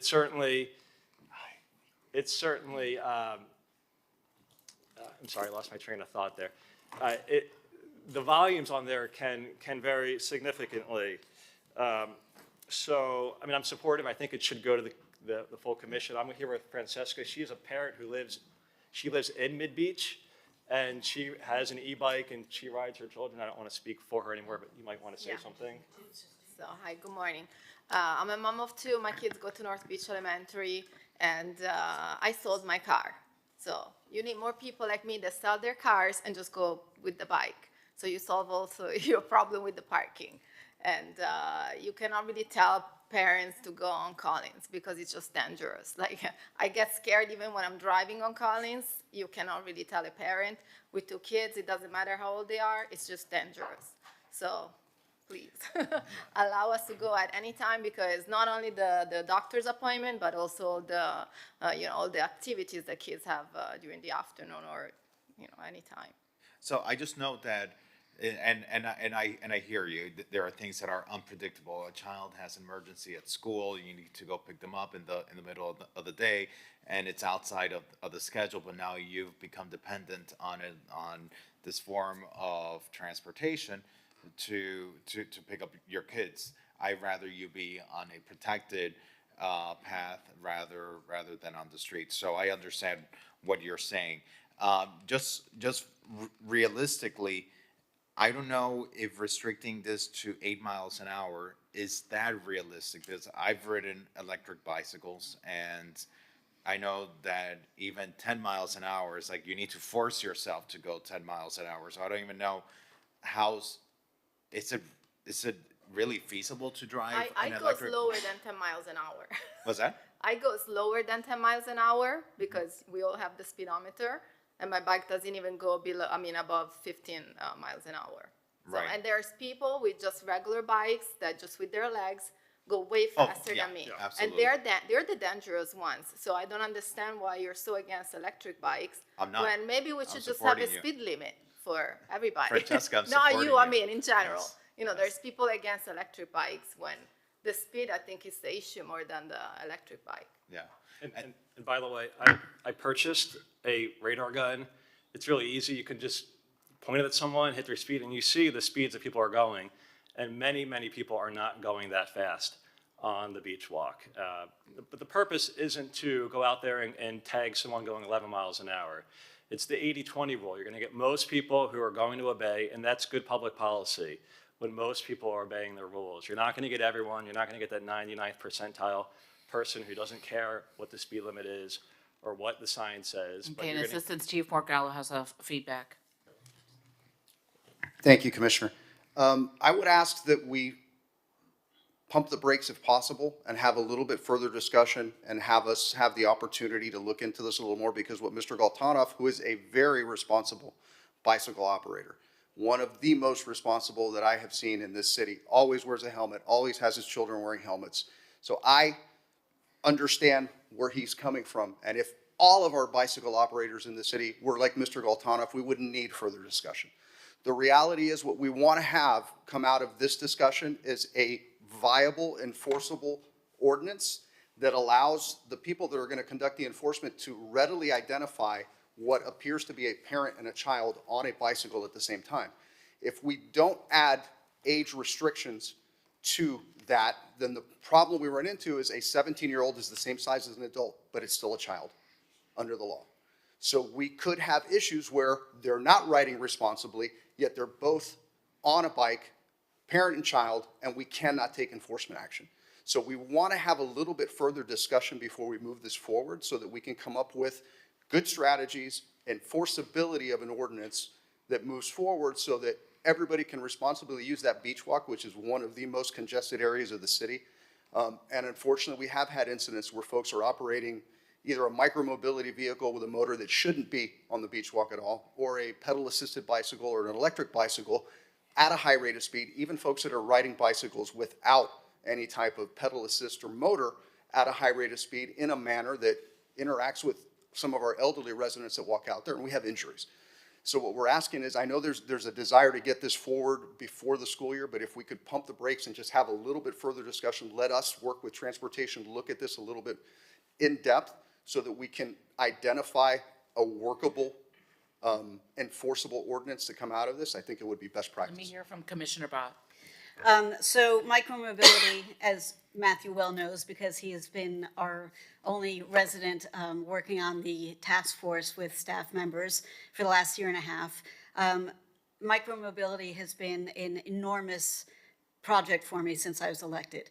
And my goal is to make Miami Beach one of the safest places to ride a bike in every conceivable way. As Matthew also well knows, at the moment, e-bikes are not, or electric devices, whether it's a scooter or a bike, are not allowed on the beach walk because it was built to be for pedestrians and traditional bicycles only. We are literally in the process of buying and installing devices to measure who uses the beach walk and what rates of speed they are at, so that we can come together for a comprehensive overview and overhaul of how to use that beach walk in a more safe, equitable manner. What happens when you have a 16-year-old bringing his 4-year-old to a playgroup on the beach walk? They're not a parent and child, or 16-year-old and a 4-year-old sibling or niece. They're not a parent and child. How would we do this? Selective enforcement in general is very problematic for achieving the desired effect, because then you have to have officers making snap decisions and people trying to argue their way in and out of things. I am asking you to hold on this, as Chief Morgallo has said, because we need to do this with data, which we are in the process of getting. So by this time next year, I expect to be bringing a comprehensive, if not sooner, frankly, a comprehensive plan of what we can do for the beach walk and other lanes throughout the city, so that we can have this be a holistic solution. I understand, Francesca, your concerns, and I hear them loud and clear. I mean, you see how people transport their children to and from places in Europe, in other cities where this has already taken effect. We are so close. Let's not do something in haste that ends up with a worse product than if we did something that we are already planning to do in the proper time frame with actual data, so that we can get the support we need. We're trying to get FDOT to relax some things in other parts of the city to let us have more jurisdiction over our own streets, so that we can have more flexibility. Just give us a little bit more time. Let's not force the issue here, because it won't end up as well as it would if we were able to do things holistically. Madam Chair. Yeah. I'll just say, my concern is that today we are prohibiting those parents that want to use electric bicycles from using a safer mode of a safer avenue of transportation. We're saying you got to go on the street.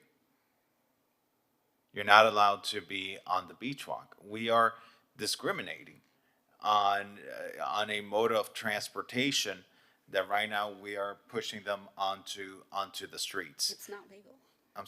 I beg your pardon? Sorry. No, please go ahead. No, it's currently not legal Under our code. and by the rules under which this beach walk was funded. So can I just clarify that? Under Florida statute, the Sun Trail Network, the Sun stands for shared use non-motorized. And under Florida statute, Class 1 and Class 2 bicycles are considered non-motorized.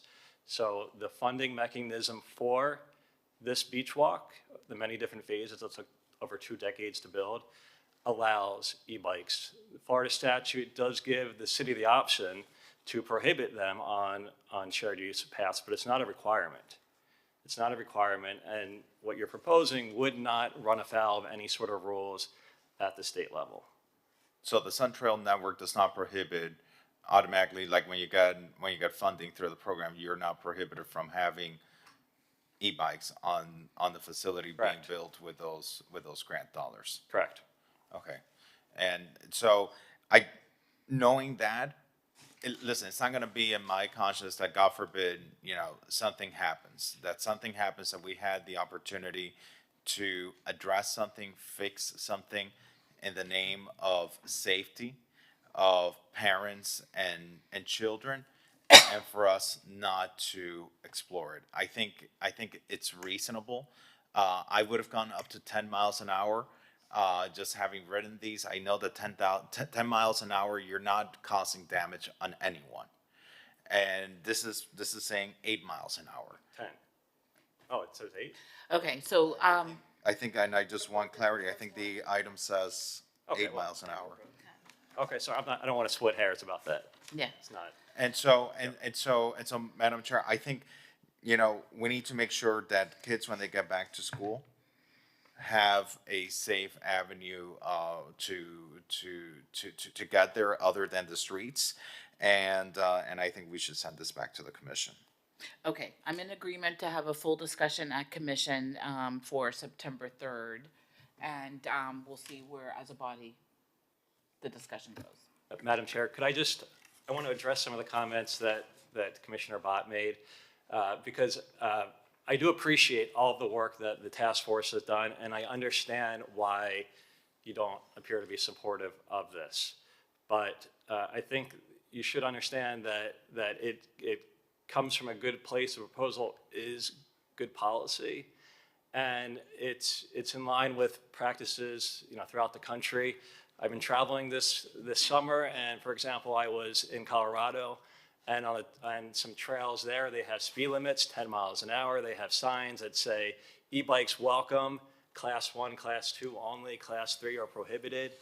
You know, it's definitely being looked at around the country, and starting from the default of not allowing, I think, is the wrong path. And if I could just share one more thing that I prepared. This is a map. This is a map showing bicycle lanes, protected, unprotected, any sort of bicycle lane built in the city in the last 5 years. And the red one is a bicycle lane that was built and removed. It was a pilot project. There's not much, is what I'm saying. And I understand your desire for more data, and I think you can collect data. And the Commissioner Fernandez's idea for a sunset provision is not a bad idea. If it's not working out, it will sunset. If it is working out, it can be extended and perhaps made permanent in parallel with collecting data, of course. So the visual that you have is interesting.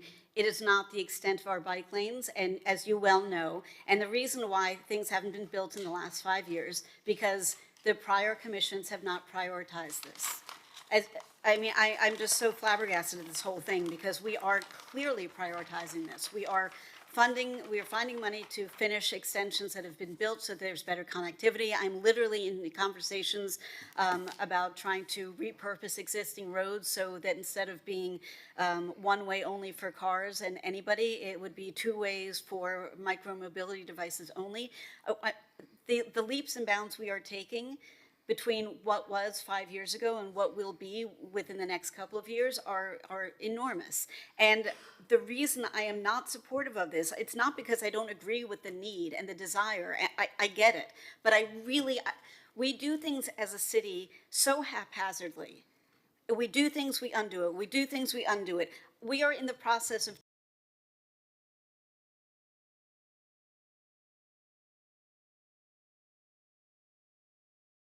about selective enforcement and how complicated and difficult that becomes. Class 1 and Class 2 means a lot to us. It may mean nothing to people riding their bikes, or they may not even care. So there are lots of issues to be worked out. Commissioner Fernandez, my goal is not to endanger our residents. You know that. Of course not. And you know, I know that we all of us on the dais share that desire. And no one said that you were. No, but you said, you don't want to have have it be on your head. None of us want it on our heads. And I say all the time that no matter what we do as elected officials, what we argue about or support in policy, the only real job we have is public safety. And I'm giving so much priority to trying to make this avenue of, no pun intended, this avenue of public safety paramount. So right. let us do it the right way. It's going to the commission September 3rd. But let's and put we'll a discuss sunset it then. period. I also want to make some A sunset. clarifications because it was said that past commissions didn't care about bikes, and that is not accurate. I went to a bicycle master plan workshop at the golf course with Mark, and the city implemented that. They also implemented what mode of transportation, if you will, would go first, and pedestrian, bicycle, like car was last. So past commissions have embraced walking and a bicycle. We have over 30 miles of bicycle lanes currently, and the transportation department had an emergency, so they're not here. But we But have coming also down the pike is a shared another U-Pass. 30 miles of, or more, of bicycle lanes. So past commissions have embraced bicycle lanes, and that's why we are where we are today. And this is something that was brought forward. I think it could be helpful, and the full commission can discuss it. And the past commission also finalized the shared use path along Dade Boulevard. We approved the one that's gonna be coming on Alton Road, and there's one that will be starting soon that goes along Chase Avenue and 34th Street that the past commissions have, and actually the past immediate commission funded and approved with a lot of community vetting. It took a long time, but we got there. Right, Matthew? Yeah, and lastly, before we move on, Can I just add one Commissioner thing? Bott has worked tirelessly on micromobility, so I understand why she's so passionate and fired up about this. But I do think it's important, and the full commission can discuss it and see where it lands. It'll be first reading, right? Yes. Of an ordinance. No, I just want to add one more thing, because I understand that you want to do it the right way, but every day that we're not allowed to go on the beach walk, it's just dangerous for the families, so I just wanted to say that. Okay, well, thank you, everybody, for the discussion, and with that, we'll go to number 9. Okay, item number 9 is discuss potential procurement for food and beverage concession kiosk at select city parks. This item is sponsored by Commissioner Dominguez, and Parks and Rec will be presenting the item. Okay, so I want to handle this a few different ways. I'd like for you to mention what you've determined, and then I also want to hear from somebody from the community who came up with this idea, and I want him to share his vision. Now, we understand that this is something that would go to procurement, would have proper bidding and the whole 9 yards, but I'll let you kick it off and then go to public comment. Sure, thank you, Commissioner. I'll stay very high level. So the item before us is talking about a pilot program to bring concessions or food and beverage kiosk into some of the parks to enhance the overall park experience. So what we did at your direction was we try to find some locations where we would think a pilot would fit well. And before we kick it off to our guests, we've come down with Flamingo Park. That's like our central park. It's one of our larger parks. North Beach Oceanside, another large park, heavily used, and then Normandy Isle Park and Pool. That would be our suggestions if you were going to do a 3-park pilot. If you wanted to do more or less, we could then refine that list. Okay. Thank you for that information. And now I would like public comment. Elad, if you would come up. It's been such a pleasure having meetings with you, hearing your vision, and yes, feel free to share with us.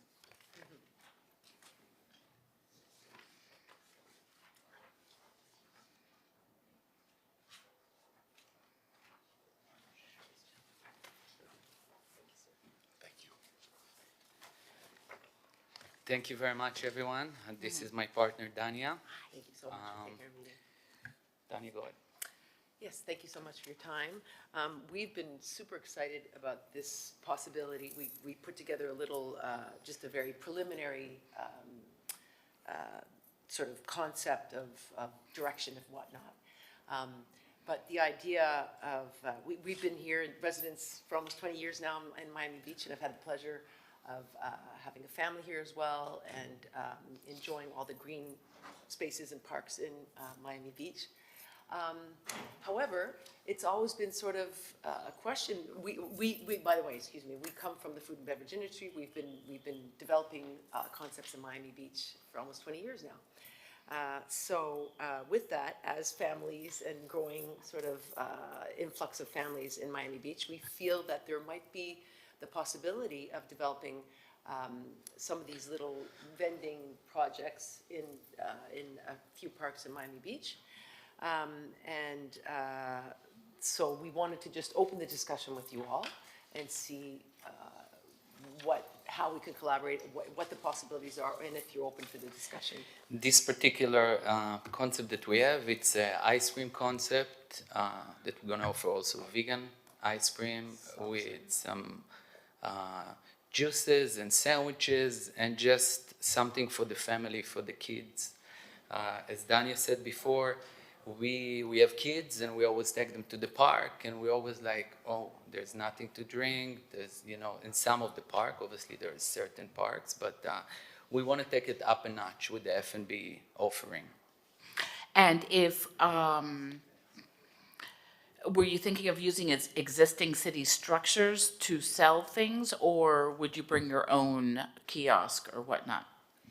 So that is really the question. We're really sort of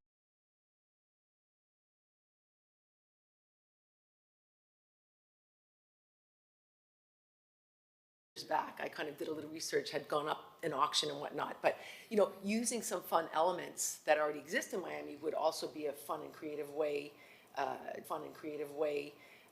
to repurpose and to do some fun structure, attractive structures for people and park goers and whatnot. So it would really depend on a per basis, on the park would be, what would be available or not. Already. Okay, John Rebar. Yes, she answered it very well. If we went with these three suggestions, for example, North Beach Oceanside Park doesn't have a structure. Right. So the way that the bid would be developed would be, or the RFP, whatever it is, it would identify or the potential bidder would want to suggest a kiosk or a portable. Right. Something. Correct. So, Madam Chair, if I may. Yes. Okay, how many parks is this being proposed at? We suggested 3. 3 parks. Okay, what is the idea, and I'm sorry I had to step out, what is the idea to have concessions in certain parks? Yes. Okay. Madam Chair, this is something I can't support. It's something I don't feel comfortable with. I don't like the idea of anything that could be perceived as commercial activity being introduced in our parks.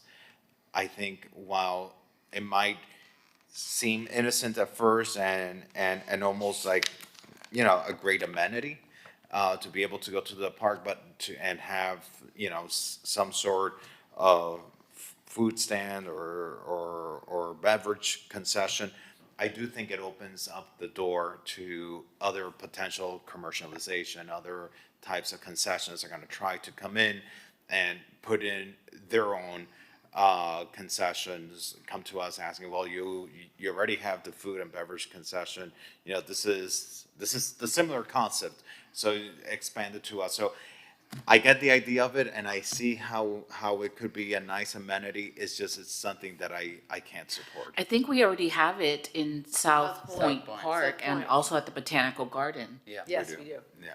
At South Point Park, actually, I had the occasion of being one of the people to sort of help start the play group that was already existing in Flamingo Park, actually, but we brought it to South Point Park as well. So there was a little structure that was already there, and just adjacent to it, or part of the same structure, is now a very successful food offerings. I see procurement moved to the front. Did you have anything to add? No, just we would work, hi, Christy Bala, Chief Procurement Officer. We can work with Parks and Recreation if the intent is to issue a solicitation for this, and we could put something out with the assistance of Parks and whichever parks you guys identify, or for South Point Park, we did help them with the concessions there, so. Commissioner Fernandez, would you be open if we move this to the full commission with no recommendation for discussion and see where the item lands? Which were the 3 parks again? Flamingo, Normandy, and Oceanside. Flamingo, Normandy, and Oceanside. Yes, with no recommendation. I just wanted, for the record, to reflect that when this does go to commission, I won't be supporting this at commission, especially, Flamingo Park. I don't feel, we already have concessions there with with tennis and, Tennis and the and all the pool. sports, and now we're gonna introduce a food concession. It just like it expands, you know, I just have concerns with putting more commercial-like activity in our parks. So yes, let's send it back to commission with no recommendation, but just know that a commission won't be able to support it. Maybe I would you love change to your add one more mind. thing, if it's possible. I think I'll let you guys meet directly, and this is not a bid waiver by any means. It would go through the normal solicitation process. But anyway, so we'll send this to the full commission for discussion there. And we'll see what happens. All right. Thank you, everybody. Number Thank you. 10. Oh, the public comment. Okay, we have Larry Schaefer. Larry, if you could please unmute yourself, you have 2 minutes. Thank you, Larry Schaefer, 233 81st Street. There are 3 potential locations in Flamingo Park. What's happening with the lodge and the renovation of the existing structure there? That might be an opportunity for a location using adaptive reuse, I guess you might say. For Normandy Isle Park and Pool, that looks like a great option with a lot of people visiting. I'd let the local neighbors there speak for that. Now in North Beach Oceanside Park, I completely share Commissioner Fernandez's concerns about commercializing park spaces. So I would like to propose that we do a pilot program where we put some kind of installation on the west lots. So it's not exactly in North Beach Oceanside Park. It's across the street where there's parking, where there's activity, and and we do it on a trial basis, so we don't spend forever, kicking these ideas around and not doing anything. I suggest something like a food truck that's nicely designed, sell coffee in the morning. There was a concept at the North Beach Yard to do something called the Morning Glory Cafe, and that would be a place to go and grab coffee with your neighbors. We love that up here, and we never got it because we never got that yard project. And we do not have any retail up here, no corner stores, no cafes. It's kind of a dead zone. We have to walk 5 blocks to get a bottle of water or a Gatorade or a cup of coffee. So I would like to talk to staff and the people responsible for this proposal and try to encourage them to get going up here on the west lots if we can. Thank you. Thank you. Anyone else? That's it for public Okay. comment. The one thing I would just suggest is when this does come back to commission, just let's think about sanitation. And I'll tell you one of the things that I think of. I remember a few years ago at Flamingo Park, we had a rat infestation in Flamingo Park. I was getting so many calls about that, and I can only imagine now we introduce a food element into it, having other rodent issues. And then I also know where you have people selling food, it also becomes an attraction for homeless activity of people, asking for food as well. So these are things that I just want us to keep in mind as this item move forward. Thank you. Thank I was just called Debbie Downer. Okay, number 10. Item number 10 is discussion regarding naming the Butterfly Garden at the Flamingo Park as the Joy Malakoff Butterfly Garden after late Commissioner Joy Malakoff. This item was sponsored by Commissioner Rosa Gonzalez, and Parks and Rec is here to present. I'm happy to move this item to the full commission. Okay, so with that, we'll go to number 11. Okay, item number 11 is discussion regarding the Miami Beach Police Department K-9 unit to include drug detection dogs. This item is sponsored by Mayor Minor, and police is here to present the item. Is Mayor Minor going to speak on the item? I was not told. Okay, anybody from his team? All right, well, we'll hear the item. Good afternoon, Madam Chair, Commissioners. So on behalf of Chief Jones of the Police Department, expanding our capability to have additional narcotics dogs is something that we're very much in favor of, and we would like to, discuss further. I think the most concerning issue for the organization is the cost related to expanding the K-9 unit to have more narcotics detection dogs. I can tell you as a former narcotics detection dog handler, it is a very labor-intensive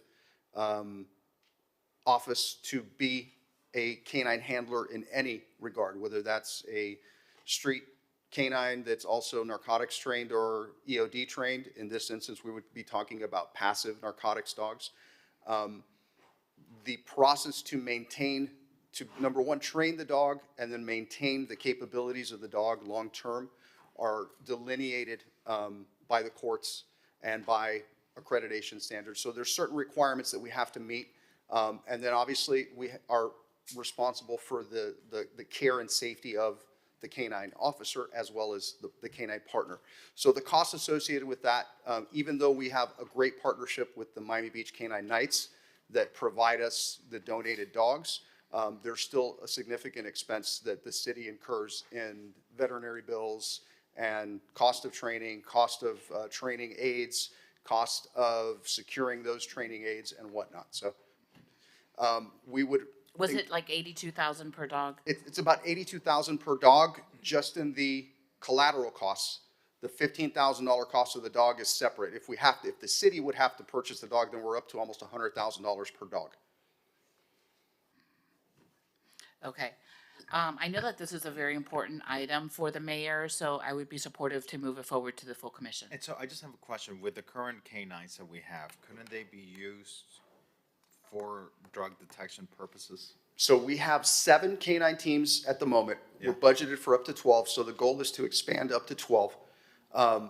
EOD detection is our primary, secondary responsibility of the canine. So every What's one of our EOD? patrol dogs, explosive ordnance detection.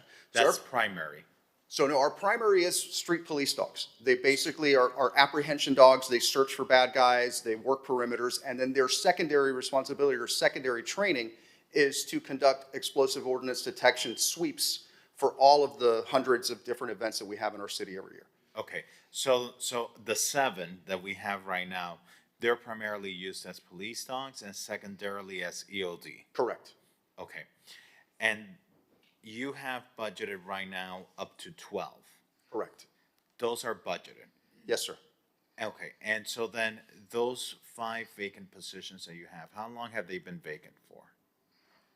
I would tell you that we currently had 1 handler promoted, so I would say over the course of the last 2 years. Okay, and so with those 12 positions, those 12 positions are inclusive of the 82,000.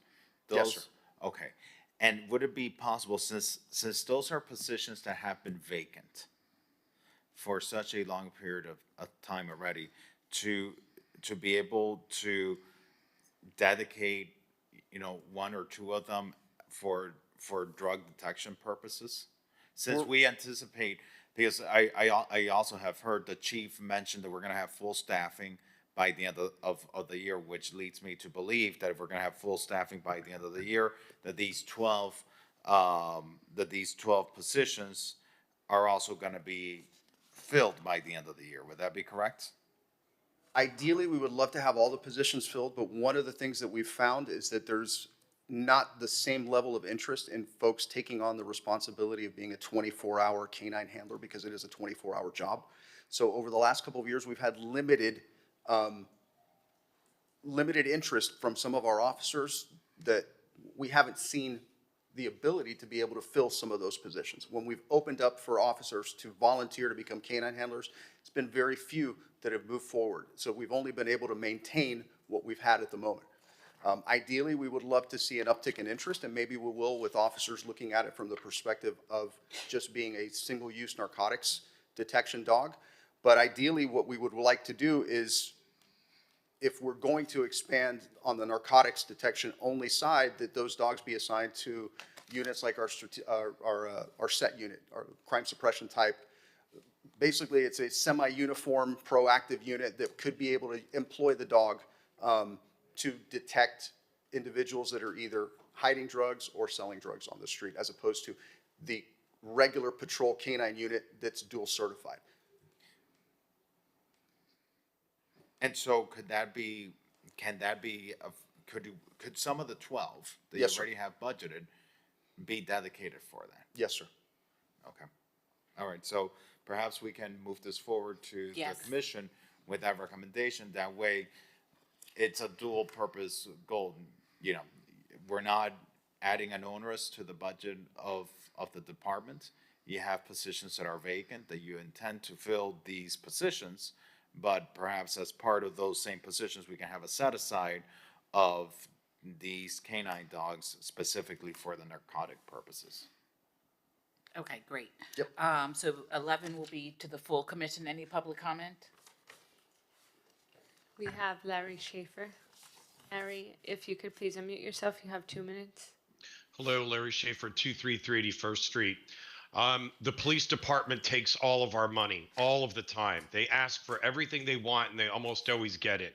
And here up in North Beach, we have a terrible water quality situation and we want money put towards that. We can't even work out up here. The gym's closed only for 2 hours a day. It's open up here. We want money for that. We want money to develop the West Lots, and the police department just wants more and more and more and more. Can the police department actually look at its own budget and reduce part of the budget in order to get the canines they want? Can they operate within a budget this year? Because the needs we have up in North Beach, the extra canine dogs aren't going to address our water quality that we can't use the kayak launch. Extra canines are not going to build a gym for us. Extra canines are not going to do the street improvements.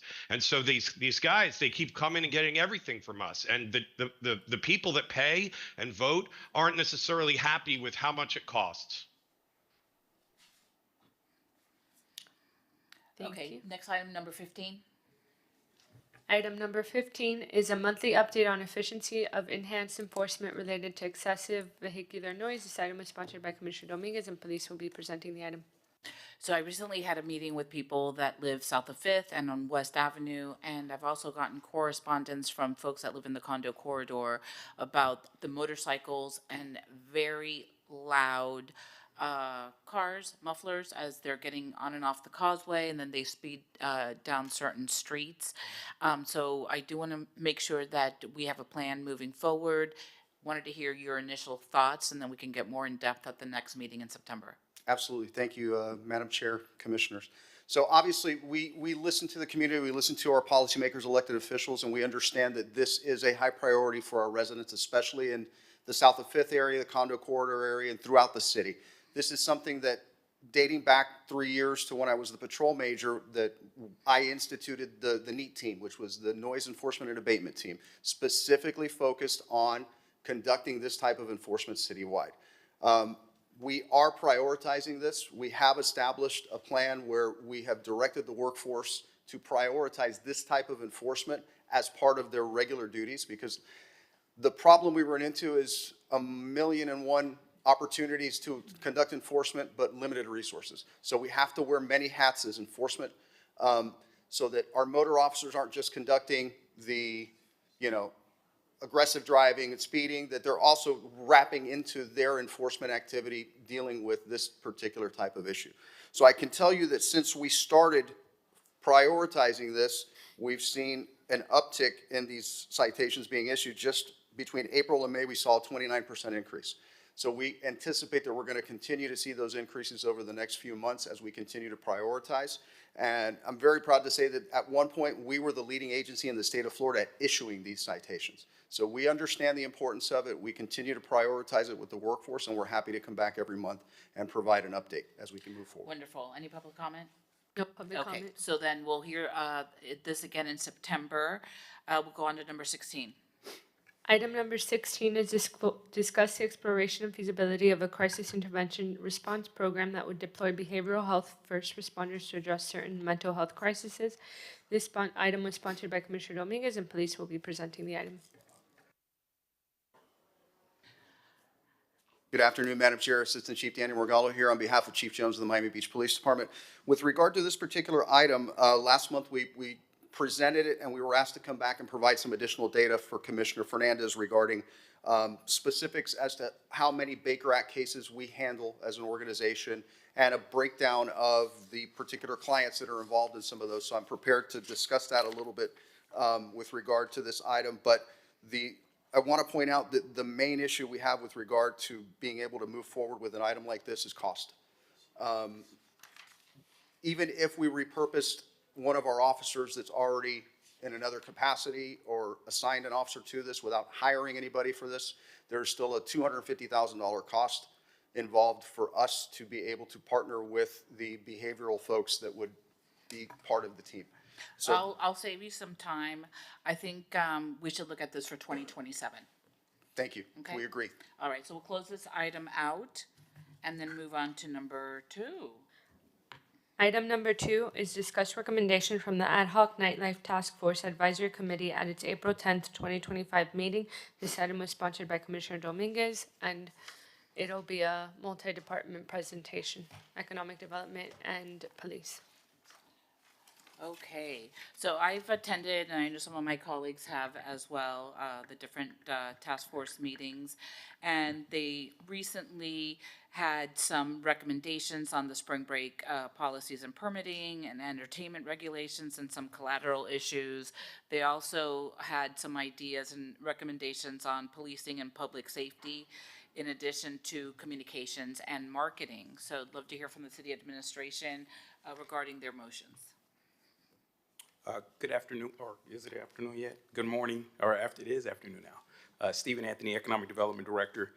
Yes, the task force had put forward four motions back in April, really focused around the collaboration between the administration and kind of addressing all the different various regulations and policies regarding nightlife here in Miami Beach.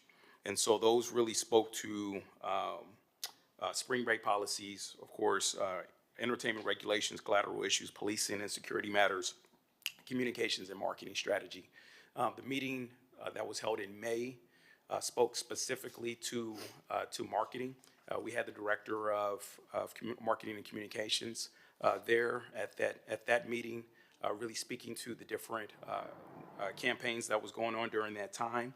That was discussed. There was also feedback that was given to the director of marketing communications from the committee to actually provide additional feedback on behalf of the committee, sharing different various ideas of what they believe could help promote nightlife here in Miami Beach.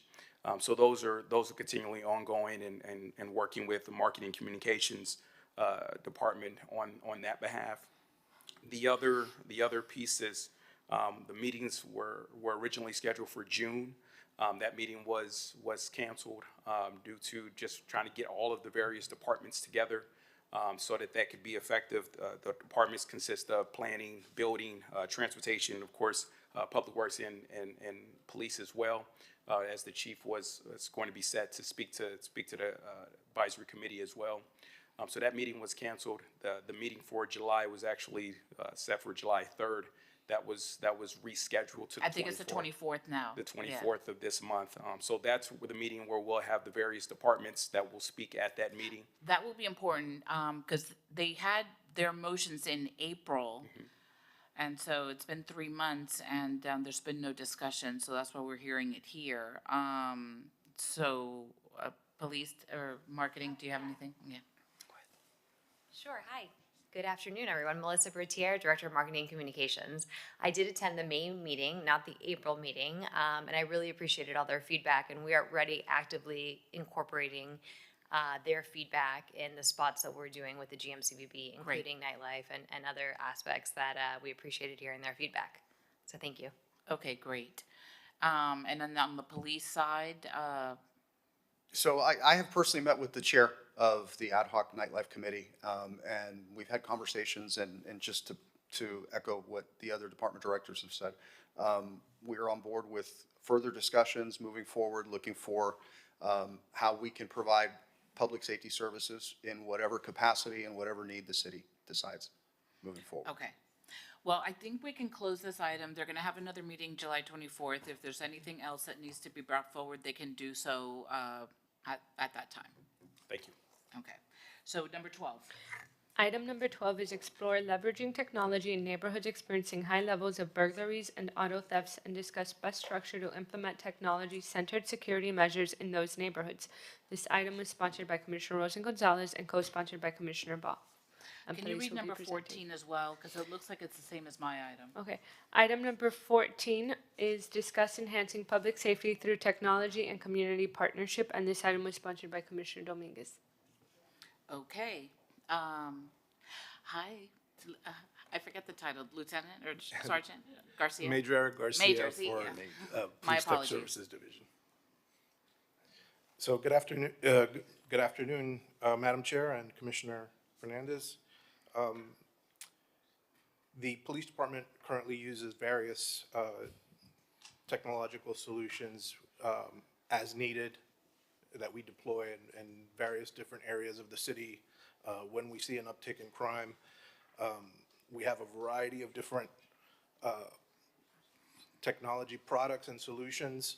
I'm curious and interested to hear what your recommendations are, or what exactly you would like us to look into, so that we can provide you with some options. Sure. I'll tell you where this came up. I think the Venetian Islands Homeowners Association and their president, Chad, is here, met with all of the commissioners and had some ideas. Chad and some other folks also went to Arctic and looked at the crime center. Chad, do you want to come up and give some public feedback?